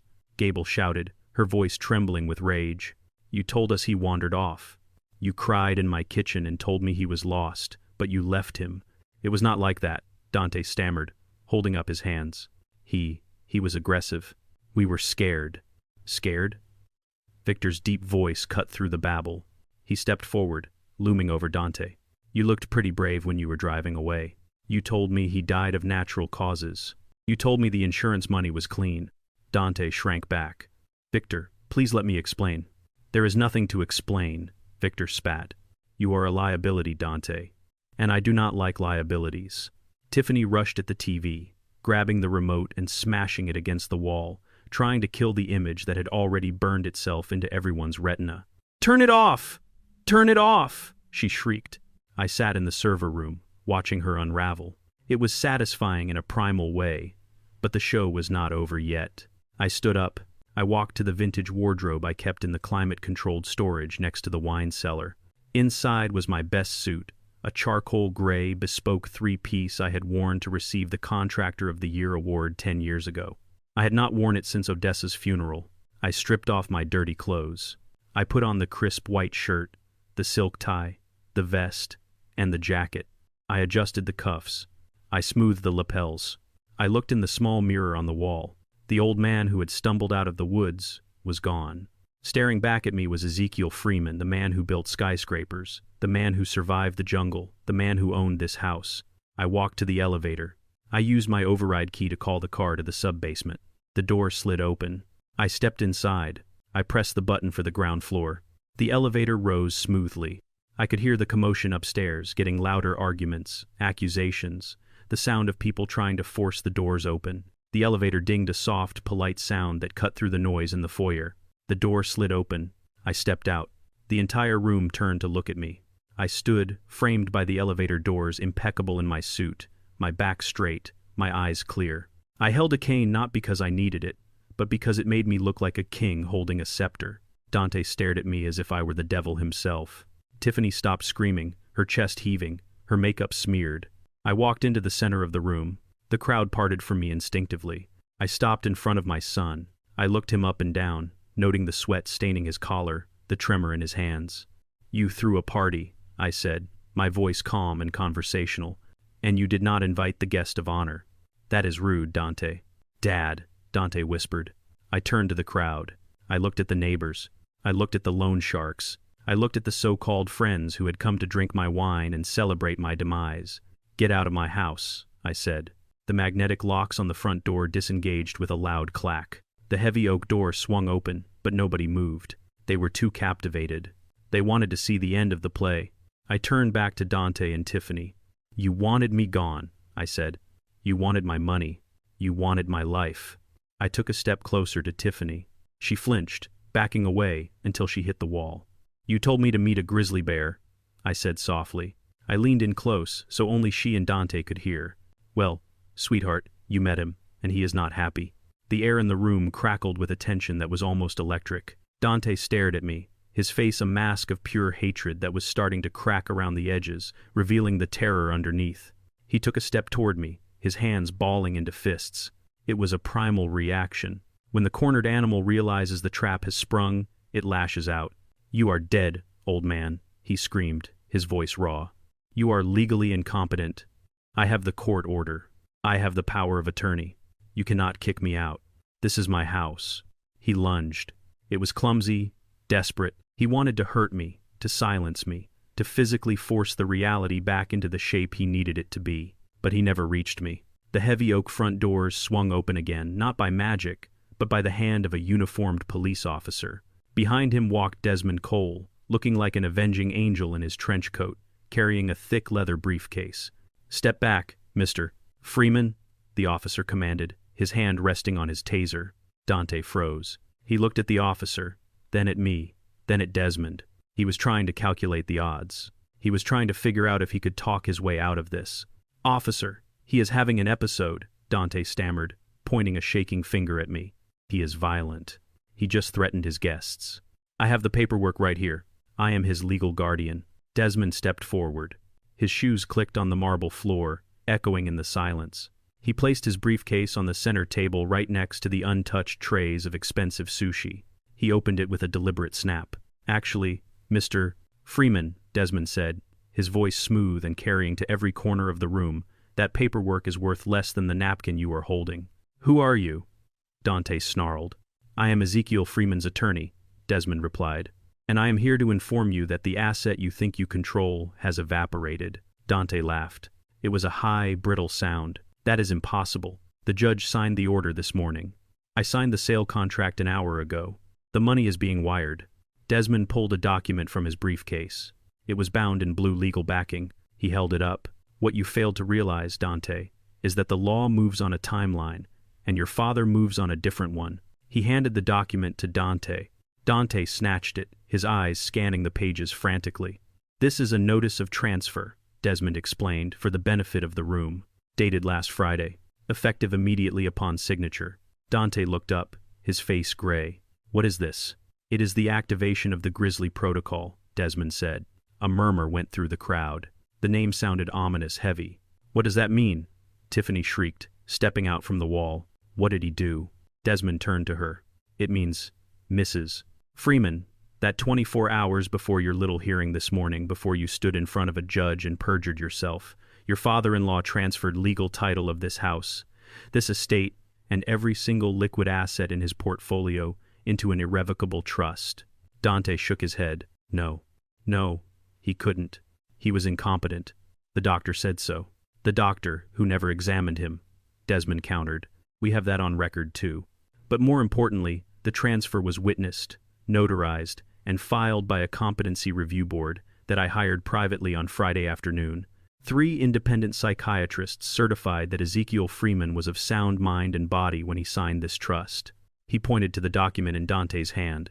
"Read the beneficiary clause, Dante." Dante's hands shook so hard the paper rattled. He read it. His lips moved silently. Then he stopped. He dropped the paper as if it were burning. "No," he whispered. "No." Tiffany snatched the paper from the floor. She read it. Her scream was not human. It was the sound of a wounded animal, Homeless veterans, she screeched. You gave it to the homeless veterans. Correct, Desmond said. The Grizzly Trust is a charitable entity. Its sole purpose is to build housing for veterans who have been abandoned by the system and by their families. He looked at me and winked. Ezekiel retains a life estate, meaning he can live here until he dies. But he does not own it, and you certainly do not own it. You cannot sell it. You cannot borrow against it, and you definitely cannot use it to pay off your gambling debts. The room spun for Dante. I saw it in his eyes. The $4 million he had counted on the money he had already spent in his mind was gone. It had vanished into the ether of contract law. But the wire transfer, Dante said, his voice pleading. Mr. Sterling said it would clear in 48 hours. Mr. Sterling, Desmond said, pointing to the real estate agent who was trying to blend into the wallpaper, is going to have a very bad day tomorrow when the title company flags the transaction as fraudulent. You tried to sell a property you did not own, son. That is called grand larceny. That is called fraud. And since you signed the papers across state lines involving a wire transfer, it is also federal wire fraud. Desmond walked over to Dante. He leaned in close. You are not just broke, Dante. You are negative. You spent $50,000 on a fake doctor. You spent $10,000 on this party. You owe $2 million to the casino. And now you are facing 20 years in federal prison. Dante looked at me. His eyes were wide, pleading, wet with tears. Dad, he whispered. Dad, please, you can undo this. You can revoke the trust. Tell him to stop. I looked at my son. I looked at the man who had left me to freeze in the dark. I looked at the man who had looked me in the eye and lied to the police. I stood up. I leaned on my cane. I cannot undo it, Dante, I said, my voice steady. It is irrevocable. That means it cannot be changed, not by me, not by you, not by God himself. Why? Dante wailed. Why would you do this? We are your family. Because you taught me a lesson in the woods, son, I replied. You taught me that when you are facing a predator, you do not negotiate. You remove the food source. I pointed to the door. You wanted my money. Now the money is doing good work. It is helping men who actually serve their country, men who know the meaning of loyalty. You do not know the meaning of the word. Tiffany lunged at me, her nails curved like claws. You old bastard, she screamed. You ruined everything. The police officer stepped in, intercepting her easily. He grabbed her arm, twisting it behind her back. That is enough, ma'am, he said. Let me go, she shrieked. He didn't. The show is over, folks, Desmond announced to the stunned guests. I suggest you leave before the police start taking witness statements for the fraud investigation. The guests scrambled. It was a stampede of expensive shoes and designer bags. Nobody wanted to be associated with the sinking ship. But 3 men did not move. They stood near the kitchen door, calm, still, and terrifying. Victor, the enforcer, stepped forward. He was holding a glass of water. He took a sip and placed it gently on a coaster. He walked through the emptying room, his eyes fixed on Dante. Dante saw him. The blood drained from Dante's face, leaving him gray and corpse-like. He started to back away. Victor, he stammered. Victor, listen, there was a mix-up. The bank, the trust. Victor stopped in front of him. He ignored the police officer. He ignored Desmond. He ignored me. He only saw Dante. You told me the house was sold, Victor said, his voice low and gravelly. You told me the wire was coming. You invited me here to celebrate. I thought it was Dante, pleaded. My father, he tricked me. Victor looked at me. He nodded once, a gesture of professional respect. Your father is a smart man, Victor said. You are not. He turned back to Dante. The deadline is midnight, Dante. You know the rules. No money, no mercy. But I can fix this, Dante cried. I can get a lawyer. We can sue. You have no money for a lawyer, Victor pointed out. And you have no time to sue. You wasted my time, Dante. And you insulted my intelligence. Victor reached into his jacket. The police officer tensed, his hand going to his holster. Victor pulled out a business card. He flicked it at Dante.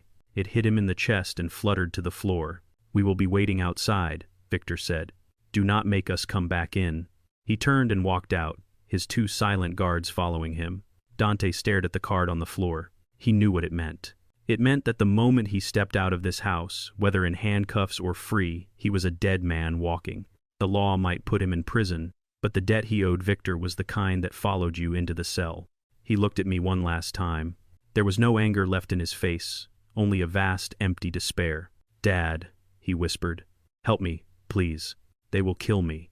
I looked at him. I felt the old instinct, the fatherly urge to protect him, to fix it, to write a check and make the bad men go away. I had done it a dozen times before. I had paid his debts. I had covered his mistakes. And look where it had gotten me, abandoned in the snow. I looked at the video screen where the image of the RV driving away was burned into my memory. "I cannot help you, Dante," I said. "I am just a confused old man, remember?" I turned my back on him. "Officer," I said to the policeman, "I would like these trespassers removed from my property." Dante's scream of anguish followed me as I walked back to the elevator. It was a terrible sound, but it was not as loud as the silence of the forest had been. The silence in the grand foyer was absolute, broken only by the distant sound of the loan shark's cars idling in the driveway. Dante stood paralyzed, his eyes fixed on the heavy oak door where his executioners waited. But Tiffany was not looking at the door. She was looking at the police officer and then at Desmond. I watched her eyes dart back and forth, calculating odds, shifting variables. She was a survivor, a cockroach in a sequin dress. She realized that the money was gone. She realized that the house was gone. She realized that Dante was a dead man walking. And in that moment, she made a decision that was as cold as the Alaskan winter. She decided to cut the dead weight. "Officer!" Tiffany cried out, her voice trembling with a sudden and convincing fragility. "I need protection. I want to turn state's evidence." Dante turned his head slowly, his neck creaking as if it were made of rusted gears. "Tiffany, what are you doing?" She ignored him. She stepped away from him, creating a physical distance that matched the emotional chasm she was opening. She reached into her clutch purse. I expected her to pull out a tissue or a phone. Instead, she pulled out a folded piece of paper. It was crumpled, as if she had been carrying it around for weeks, waiting for the right moment to use it. "He forced me to do it," she sobbed, pointing a shaking finger at Dante. "He is a monster. He has a gambling problem, officer. He lost everything. He threatened to kill me if I did not help him get his father's money." "Tiffany," Dante whispered, his face a mask of betrayal. "That is a lie. You planned the trip. You bought the RV." "I tried to stop him," Tiffany screamed, her voice rising to a hysterical pitch. "I told him it was wrong. I begged him not to hurt Ezekiel, but he hit me. Look." She pulled down the collar of her dress, revealing a small bruise on her collarbone. I narrowed my eyes. I had seen her bump into the door frame yesterday when she was rushing to get ready for the party. She was repurposing her clumsiness as abuse. "And look at this," she said, handing the paper to the officer. "This is a loan application he filled out last month. He forged Ezekiel's signature. He tried to take out a second mortgage on the house behind everyone's back. I stole it from his desk because I was going to go to the police. I swear I was going to turn him in. I was just so scared." The officer took the paper. He looked at it, then at Dante. Dante stared at his wife. He looked like a man who had been stabbed in the back by his own shadow. "You wrote that application," he said, his voice hollow. "You practiced Dad's signature for 3 days. You said my hand was too shaky." "He is lying," Tiffany wailed, burying her face in her hands. "He is trying to drag me down with him. I am a victim here. I am just a scared wife who was forced to watch her husband try to kill his own father. Please, officer, arrest him. Keep him away from me." It was a brilliant performance. She was rewriting history in real time, painting herself as the hostage in Dante's chaotic life. She was banking on the fact that Dante was the one with the gambling debts. She was banking on the fact that Dante was the one who had signed the sale contract today. She had kept her name off the most incriminating documents, leaving just enough distance to claim duress. She was throwing him to the wolves to save her own skin. I watched her from my spot by the elevator. I felt a cold admiration for her survival instinct. She was vicious. She was quick, and she was about to get away with it. The police officer was looking at her with sympathy. He saw a crying woman in a beautiful dress standing next to a man who owed millions to the mob. The narrative was shifting, but Tiffany forgot one thing. She forgot that I was the engineer who built this house. She forgot that I was the one who installed the cameras. And she forgot that while she was plotting, I was watching. "Excuse me, officer," I said, my voice cutting through her sobs like a knife. "Before you classify Mrs. Freeman as a victim, there is one more thing you need to see." Tiffany froze. She looked at me, her eyes narrowing into slits, her tears stopped instantly. "What are you doing, old man?" I am just watching the end of the movie, I said. I pressed the button on the remote control I had kept in my pocket. The massive television screen, which had gone dark after the RV footage, flickered to life again. This time, the video was not from Alaska.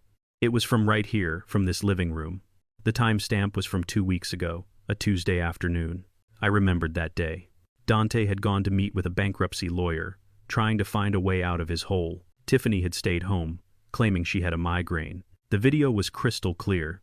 It showed the living room bathed in afternoon sunlight. Tiffany was there, wearing a silk robe, holding a glass of wine. She was not alone. A man walked into the frame. He was short, thick-set with a scar through his eyebrow. It was Victor the enforcer, the man waiting outside right now to break my son's legs. On the screen, Victor walked up to Tiffany. He did not hit her. He did not threaten her. He kissed her. It was not a tentative kiss. It was the kiss of two people who knew each other very well. Tiffany dropped her wineglass onto the carpet, ignoring the stain, wrapping her arms around Victor's neck. "So," Victor said, his voice audible through the high-fidelity speakers, "when do we get paid?" "Soon, baby," Tiffany replied on screen, pulling him toward the sofa. "The old man is trusting. Dante is a wreck. Once the accident happens, the insurance pays out double." "And Dante?" Victor asked, his hands moving over her. "Dante is the fall guy," she laughed. "If anything goes wrong, he takes the heat. He signed the papers. He has the debts. Once we have the money, we can disappear you and me, Rio, just like we planned." Victor laughed a low, cruel sound. "You are cold, Tiff. That is why I like you." The video showed them falling onto the sofa, my sofa, in a tangle of limbs. I paused the image right there, freezing Tiffany's face in a moment of pure, adulterous glee. The silence in the room was different this time. It was not the silence of shock. It was the silence of a guillotine blade hanging at the top of its arc. I looked at Tiffany. Her face had gone the color of ash. She was not crying anymore. She was trembling, a fine vibration that started in her hands and shook her entire body. She looked at the screen, then at the officer, then at Dante. There was nowhere to hide. Her victim narrative had been incinerated in high definition. She had not been forced. She had been the architect. She was sleeping with the enemy, literally. She had been planning to run off with the loan shark, using my money and leaving Dante to rot in prison or in a shallow grave. I turned to Dante. He was staring at the screen. He was not blinking. He looked like a man who had been hollowed out with a spoon. His entire reality, the foundation of his life, was dissolving. He thought he was doing this for his family. He thought he was saving his wife. He thought they were partners in crime fighting against a cruel world. But he was just the mark. He was the patsy. His wife was sleeping with the man who threatened to kill him. She had set him up from day one. Dante turned his head slowly toward Tiffany. His eyes were dead. There was no anger in them, just a vast, bottomless void. "You and Victor," he whispered. Tiffany backed away, holding her hands up. "Dante, listen, it is not what it looks like. I was trying to buy us time. I did it for you." "Stop," Dante said. His voice was flat. "Just stop. You plan to leave me," he said, the realization washing over him. "You were going to take the money and leave me with the debt. You were going to let Victor kill me." Tiffany's face twisted. The mask fell away completely. She stopped retreating. She straightened up, her lips curling into a sneer. "Of course I was going to leave you," she spat. "Look at you. You are a loser, Dante. You gambled away our savings. You gambled away your inheritance. You are weak. Victor is a man. He knows how to take what he wants. You couldn't even kill your father right. You messed up the one thing that could have saved us." She laughed a harsh, brittle sound. "I should have pushed the old man myself. I would have made sure he hit the rocks." The police officer stepped forward, his hand on his handcuffs. "Okay, that is enough, Mrs. Freeman. Turn around and place your hands behind your back." Tiffany spun around, snarling like a cornered cat. "Do not touch me." The officer didn't ask again. He grabbed her wrist, spinning her around and slamming her against the wall. The click of the handcuffs was loud and final. "You have the right to remain silent," the officer recited. "I wish you would exercise that right," I added from my spot by the elevator. As the officer dragged a screaming, cursing Tiffany out the front door, Dante stood alone in the center of the room. He looked at the frozen image of his wife and his tormentor on the screen. He looked at the empty space where his future used to be. He fell to his knees. It was a slow collapse, like a building whose structural supports had been cut. He hit the floor with a heavy thud. He did not cry. He did not scream. He just stared at the floor, his hands resting limply at his sides. He realized finally that he was the stupidest man in the room. He had betrayed the only person who ever truly loved him, his father, for a woman who was planning to dance on his grave. He had sold his soul for a counterfeit bill. I walked over to him. I stood over him, leaning on my cane. I looked down at the son I had raised. I saw the bald spot on his head. I saw the expensive suit that he had bought with stolen money. I saw a man who had everything and threw it away with both hands. "She never loved you, Dante," I said softly. "And the sad part is, I did."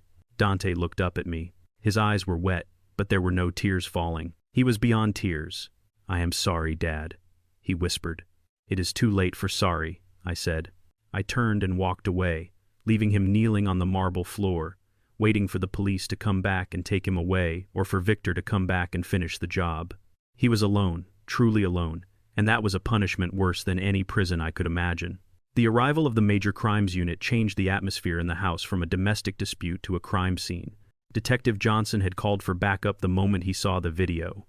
But the detectives who walked through the door now were not looking for fraudsters. They were looking for killers. 2 men in cheap suits and grim expressions walked in, followed by a forensic technician. They did not look at the opulent furniture or the stunned guests who were still lingering in the driveway. They looked at me. "Mr. Freeman," the lead detective said his name was Miller. "We saw the footage. It is damning. But to make an attempted murder charge stick, we need to prove that the environment they left you in was lethal. We need to prove they drove you deep enough that you could not walk out." I nodded. I had anticipated this. A video shows the act, but data proves the intent. I reached for my wrist. I was still wearing my old Garmin tactical watch. It was a relic from my contracting days, a rugged piece of technology that tracked GPS coordinates, heart rate, and elevation. It had a battery life of 30 days. It had been recording every step I took since I stepped out of that RV. I unbuckled the watch and handed it to Miller. "It is all in there, Detective," I said. He handed it to the tech, who plugged it into a ruggedized laptop set up on my dining table. The screen filled with a map of the Alaskan interior. A red line traced my path. "Holy Mother," the tech whispered. The data told the story better than I ever could. It showed the exact coordinates where the RV stopped 50 miles from the nearest paved road. It showed the temperature dropping to 20 degrees below zero at night. It showed my heart rate spiking to dangerous levels as I fought through the snow, and it showed the distance. 30 miles. "I walked 30 miles over 3 days, I said, my voice flat. "I slept in an abandoned ranger station that was not on any map. I ate snow. I drank from a stream that probably should have killed me." Miller looked at the data, then at Dante, who was still kneeling on the floor, his spirit broken. "That is not abandonment," Miller said. "That is a death sentence. You dropped a 7-1-year-old man with a heart condition in the middle of a kill zone." Dante did not answer. He just rocked back and forth, muttering to himself. But Tiffany was not done. She was handcuffed, standing near the door, guarded by the uniformed officer, but her eyes were darting around the room like a trapped rat. She heard the words, "attempted murder." She knew what that meant, 25 years to life. No parole. She looked at the open front door. She looked at the commotion outside where the loan sharks were arguing with the arriving police backup. She saw an opening. In a burst of desperate adrenaline, Tiffany kicked the officer in the shin with her stiletto heel. He grunted in pain, his grip loosening for a fraction of a second. It was enough. She wrenched her arm free and bolted. She did not run for the front door. She knew the police were swarming the driveway. She ran for the side door that led to the attached garage. "She is running!" the officer shouted, giving chase. I did not move. I did not panic.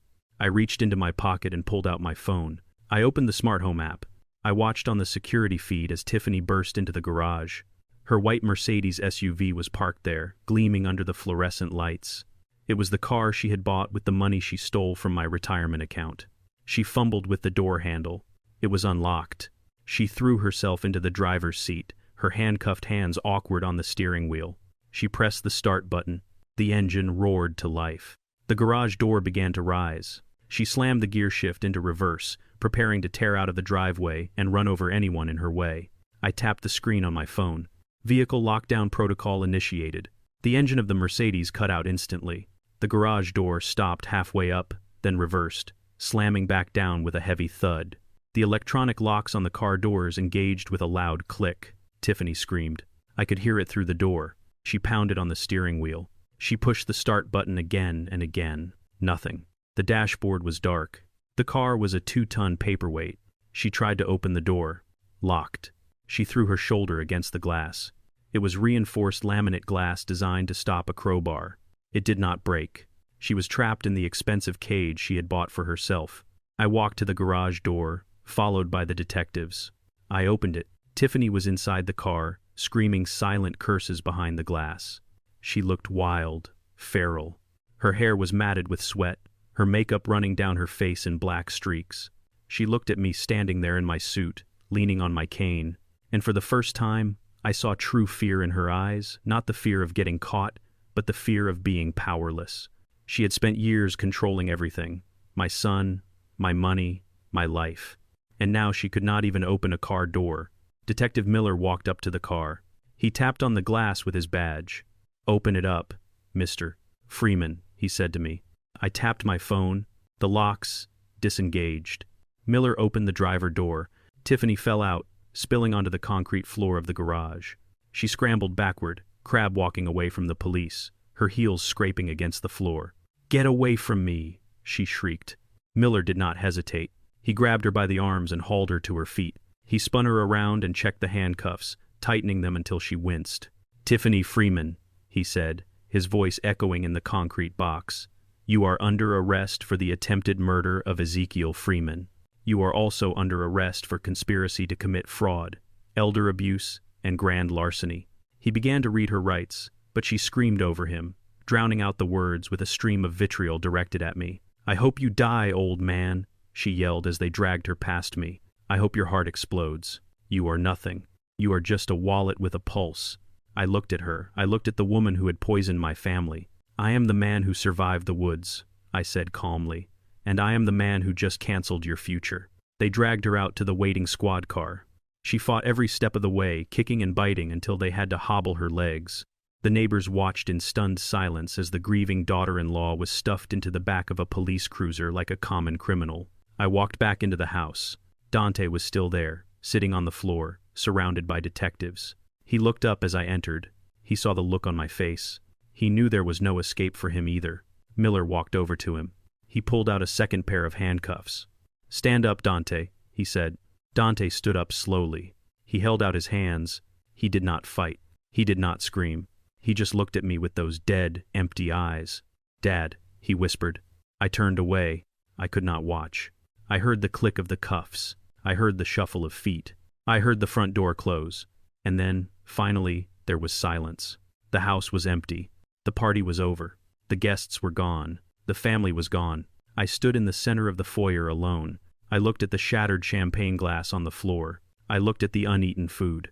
I looked at the big screen TV, still frozen on the image of Victor and Tiffany. I took a deep breath. It smelled of victory, but it also smelled of ash. I had won. I had destroyed my enemies. I had reclaimed my house, but the cost was everything I had spent 40 years building. I walked to the fireplace. I picked up the pine cone I had placed there earlier. I turned it over in my hand. It was rough and sharp. It was time to clean up the mess. The blue and red lights of the police cruisers washed over the front of the mansion, turning the white stone pillars into a strobe light show of tragedy. The neighbors were all out on their lawns now, standing under umbrellas, watching the fall of the House of Freeman. They whispered behind their hands, pointing as the officers led Dante down the front steps. He was not walking with the arrogant strut he had used just hours before. He was stumbling, his legs heavy, his expensive Italian shoes dragging on the wet pavement. I followed them out. The rain had stopped, leaving the air cold and crisp. I stood on the porch, my hands resting on the head of my cane, watching my only son being marched toward a cage. Suddenly, Dante stopped. He planted his feet, digging his heels into the driveway. He twisted his body, fighting against the grip of the officers. "Wait!" he screamed. "Wait! I need to talk to him." He turned his head, looking back at me. His face was a ruined snot and tears ran down his cheeks, mixing with the sweat of his terror. His eyes were wide and bloodshot, filled with a confusion that was rapidly boiling over into rage. "Why, Dad?" he shouted, his voice cracking. "Why did you do this? Why did you give it all away?" The officers tried to push him forward, but he fought them, thrashing like a fish on a hook. "You have millions!" he yelled, his voice echoing off the neighboring houses. You have land. You have the accounts. You could have paid them off. You could have saved me. It was nothing to you, just numbers on a screen. Why did you have to destroy me? He was crying openly now, the ugly sobbing of a man who believes he is the victim of a cosmic injustice. I am your son, he wailed. I made a mistake. Okay, I made a mistake. But you are my father. Fathers are supposed to protect their children. You are supposed to sacrifice for us. How could you choose strangers over your own blood? How could you let them take me? He was pleading with me, begging me to explain the cruelty he perceived. He truly believed that my refusal to pay his gambling debts was a greater crime than his attempt to murder me. In his warped mind, I was the villain because I had the means to fix his mess, and I chose not to. He did not see the betrayal. He only saw the denied transaction. I walked down the steps slowly. The click of my cane on the stone was steady. I signaled to Detective Miller. Hold him, I said. Miller nodded, instructing his officers to pause. They held Dante by the arms, keeping him upright near the back door of the squad car. I walked up to Dante until I was standing just a foot away from him. I could smell the fear on him. It smelled like sour wine and sweat.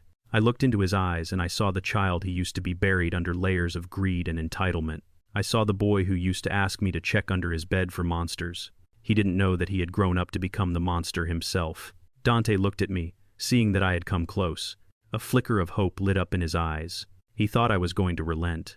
He thought I was going to pull out a checkbook or tell the officers it was all a misunderstanding. Dad, he whispered, please fix this. I leaned in close. I wanted him to hear this. I wanted nobody else in the world to hear this but him. I wanted these words to be the only thing he heard in his cell for the next 20 years. You asked why, I said, my voice a low rumble. You asked why I didn't save you. You think I punished you because of the money? I paused, letting the cold night air fill the space between us. When I came home 3 days ago, I told you I had a surprise for you, I said. Do you remember? Dante nodded, confused. Yes. You said you had a surprise. I did not come home to expose you, Dante. Not at first. I came home because I had something to give you. I reached into the inside pocket of my jacket. I pulled out a folded document. It was not a legal summons.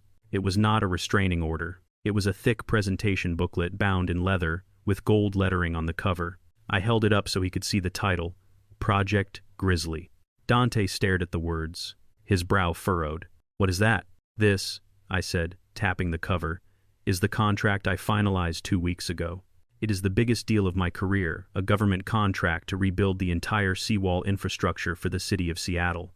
It is a $50 million project, Dante. 50 million. Dante's mouth fell open. The air seemed to leave his lungs. I spent the last 6 months negotiating this, I continued, my voice relentless. I came out of retirement to land this whale, not for me. I do not need the money. I have enough. I leaned closer, my voice dropping to a whisper that cut like a knife.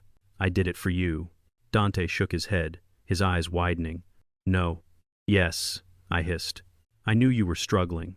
I knew you felt small in my shadow. I wanted to give you something that was yours, something that would make you a king in this city. I opened the booklet to the second page. There was an organizational chart. At the top, under the title of CEO, was a name, Dante Freeman. This was your birthday present, son, I said. Next week on your 35th birthday, I was going to hand you the keys to the kingdom. I was going to step down and make you the CEO of the new joint venture. You would have had a $5 million signing bonus on day one. You would have had a salary of $500,000 a year. You would have had equity. I watched the realization hit him. It was like watching a building collapse in slow motion. $5 million that would have paid your debt to Victor twice over. It would have bought you a new house. It would have bought you freedom. Dante began to shake. His knees buckled, and the officers had to hoist him up. All you had to do was wait, I whispered. All you had to do was be a good son for 1 more week, just 7 days, Dante. If you had just driven that RV to a campsite and roasted marshmallows with me like a human being, you would have come home to an empire. I closed the booklet with a snap, but you were too greedy. You were too impatient, and you listened to a woman who hated you instead of a father who loved you. I pointed to the title on the cover again. Tiffany made a joke about me meeting a grizzly bear in the woods. She thought it was funny, but this is the grizzly she should have been worried about. This project was the future, and you threw it away. Dante made a sound that was not a word. It was an animal keening a sound of pure regret. He looked at the booklet in my hand as if it were the Holy Grail, and he had just knocked it into the mud. 50 million, he choked out. 5 million. 7 days. I burned the contract this morning. I lied. I didn't burn it, but I wanted him to feel the finality of it. I dissolved the company. Dante, the deal is dead, just like you wanted me to be. Dante looked at me, and for the first time, he truly saw what he had done. He hadn't just killed his father. He had killed his own salvation. He had traded a diamond for a handful of broken glass. I stepped back. The connection was broken. You wanted an inheritance, I said, my voice cold and final. Here it is. You inherit the knowledge that you had everything and you threw it into the snow. I nodded to the officers. Take him. Dante did not fight them this time. All the fight had gone out of him. He hung in their grip like a puppet with cut strings. His eyes were fixed on the leather booklet in my hand. He was muttering the numbers over and over again. 50 million, 5 million, 7 days. They pushed him into the back of the police car. He collapsed onto the seat, his face pressing against the plexiglass divider. He looked out at me. He looked at the house. He looked at the life he could have had. The regret on his face was total. It was absolute. It was a hell of his own making. He realized that his greed hadn't made him rich. It had cost him the greatest fortune he would ever touch. He realized that he was not the victim. He was the fool, the man who killed the goose that laid the golden egg because he couldn't wait for breakfast. The officer slammed the door shut. The sound was heavy and final, sealing him inside his new reality. I watched the car pull away, the red taillights disappearing down the street just like the RV had disappeared into the forest. But this time, I was not the one left behind. I was the one standing on solid ground. I looked down at the Project Grizzly booklet. I hadn't burned it. I would give the contract to a competitor, a man who had served with me in the Corps, a man who had honorable children. I turned and walked back toward my empty house. The victory tasted like ash, but the justice tasted like cold, clear water. The house sold in 3 days. I priced it to move. I did not want to negotiate. I just wanted to scrape the memory of Tiffany and Dante off the walls. The buyers were a young couple from California who saw the crown molding and the view and fell in love. They did not know about the poison that had seeped into the foundation. They did not know about the betrayal in the living room or the attempted murder planned in the kitchen. To them, it was just a beautiful house.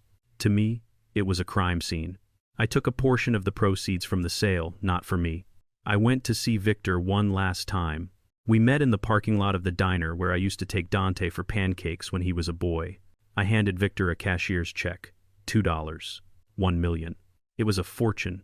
It was the price of a life. Victor looked at the check, then at me, his eyes narrowing.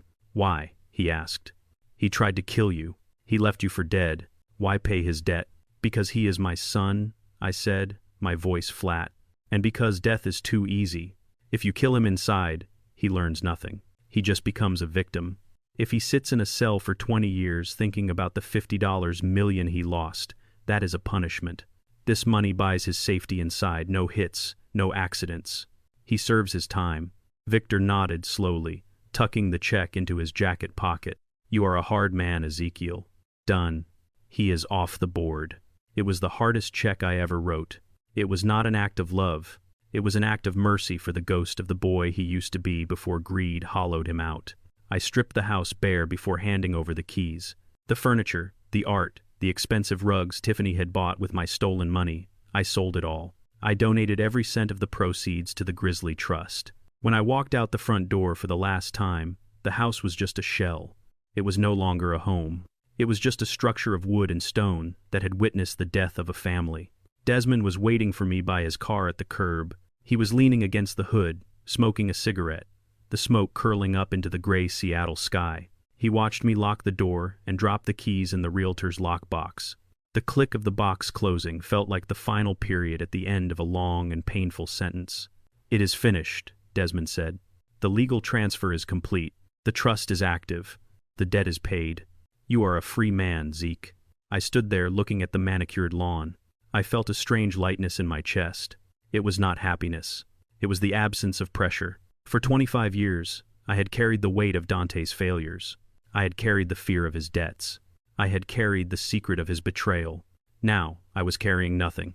How do you feel? Desmond asked, grinding out his cigarette under his heel. I looked at my old friend. I feel light, I said. like I just set down a heavy rucksack after a 50-mile march. Is there sadness? Desmond asked, his eyes searching mine. There is always sadness, I replied. I mourn the son I thought I had. I mourn the future I dreamed of. But mostly I feel relief. The cancer is gone, Desmond. The surgery was brutal, but the patient survived. We got into his car and drove away. I did not look back in the rearview mirror. There was nothing back there for me anymore, just ghosts and an empty stage where a tragedy had played out. I was ready for the next act. The road ahead was clear, and for the first time in a long time, I was driving. 1 year has passed since I walked out of that empty mansion in Seattle. I traded the noise of the city for the reflection of Mount Rainier on a quiet lake. My new home is a modest cabin made of cedar and glass. It is small, but it is warm, and the doors have locks that I trust because I installed them myself. Today, the air is filled with the sound of laughter. I am kneeling in the tall grass, surrounded by a troop of Boy Scouts, including my grandnephew, Marcus. I am teaching them how to build a fire without matches. I show them how to strike the flint, how to catch the spark in the tinder, and how to nurse it into a flame. When Marcus succeeds, his face lights up with a pride that $50 million could never buy. This is my legacy now, not buildings of steel and glass, but skills that keep people alive. I look at their innocent faces, and I feel a peace I have not felt since before the war. Later that evening, as the sun sets, painting the water in shades of gold and violet, I sit by my stone fireplace.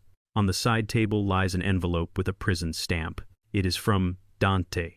It is the 5th one this month.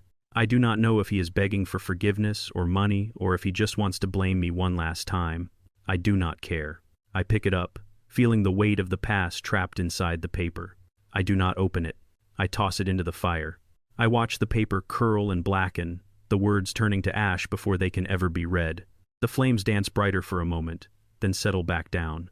The Alaskan wilderness could not kill me. My own son could not break me. I am Ezekiel Freeman. And for the first time in my life, I am finally free. I sip my coffee, watching the embers glow. The only thing that matters now is the warmth of the fire and the promise of tomorrow. We often cling to the belief that family is a sanctuary that must be protected at all costs, even when the foundation is rotting. But the cold Alaskan wind taught me a harder truth. Loyalty is earned, not inherited. I spent years enabling a monster because I refused to see the greed hiding behind my son's smile. True love isn't blind. It has boundaries. If you have to buy someone's affection or sacrifice your dignity to keep the peace, you are not in a relationship. You are in a hostage situation.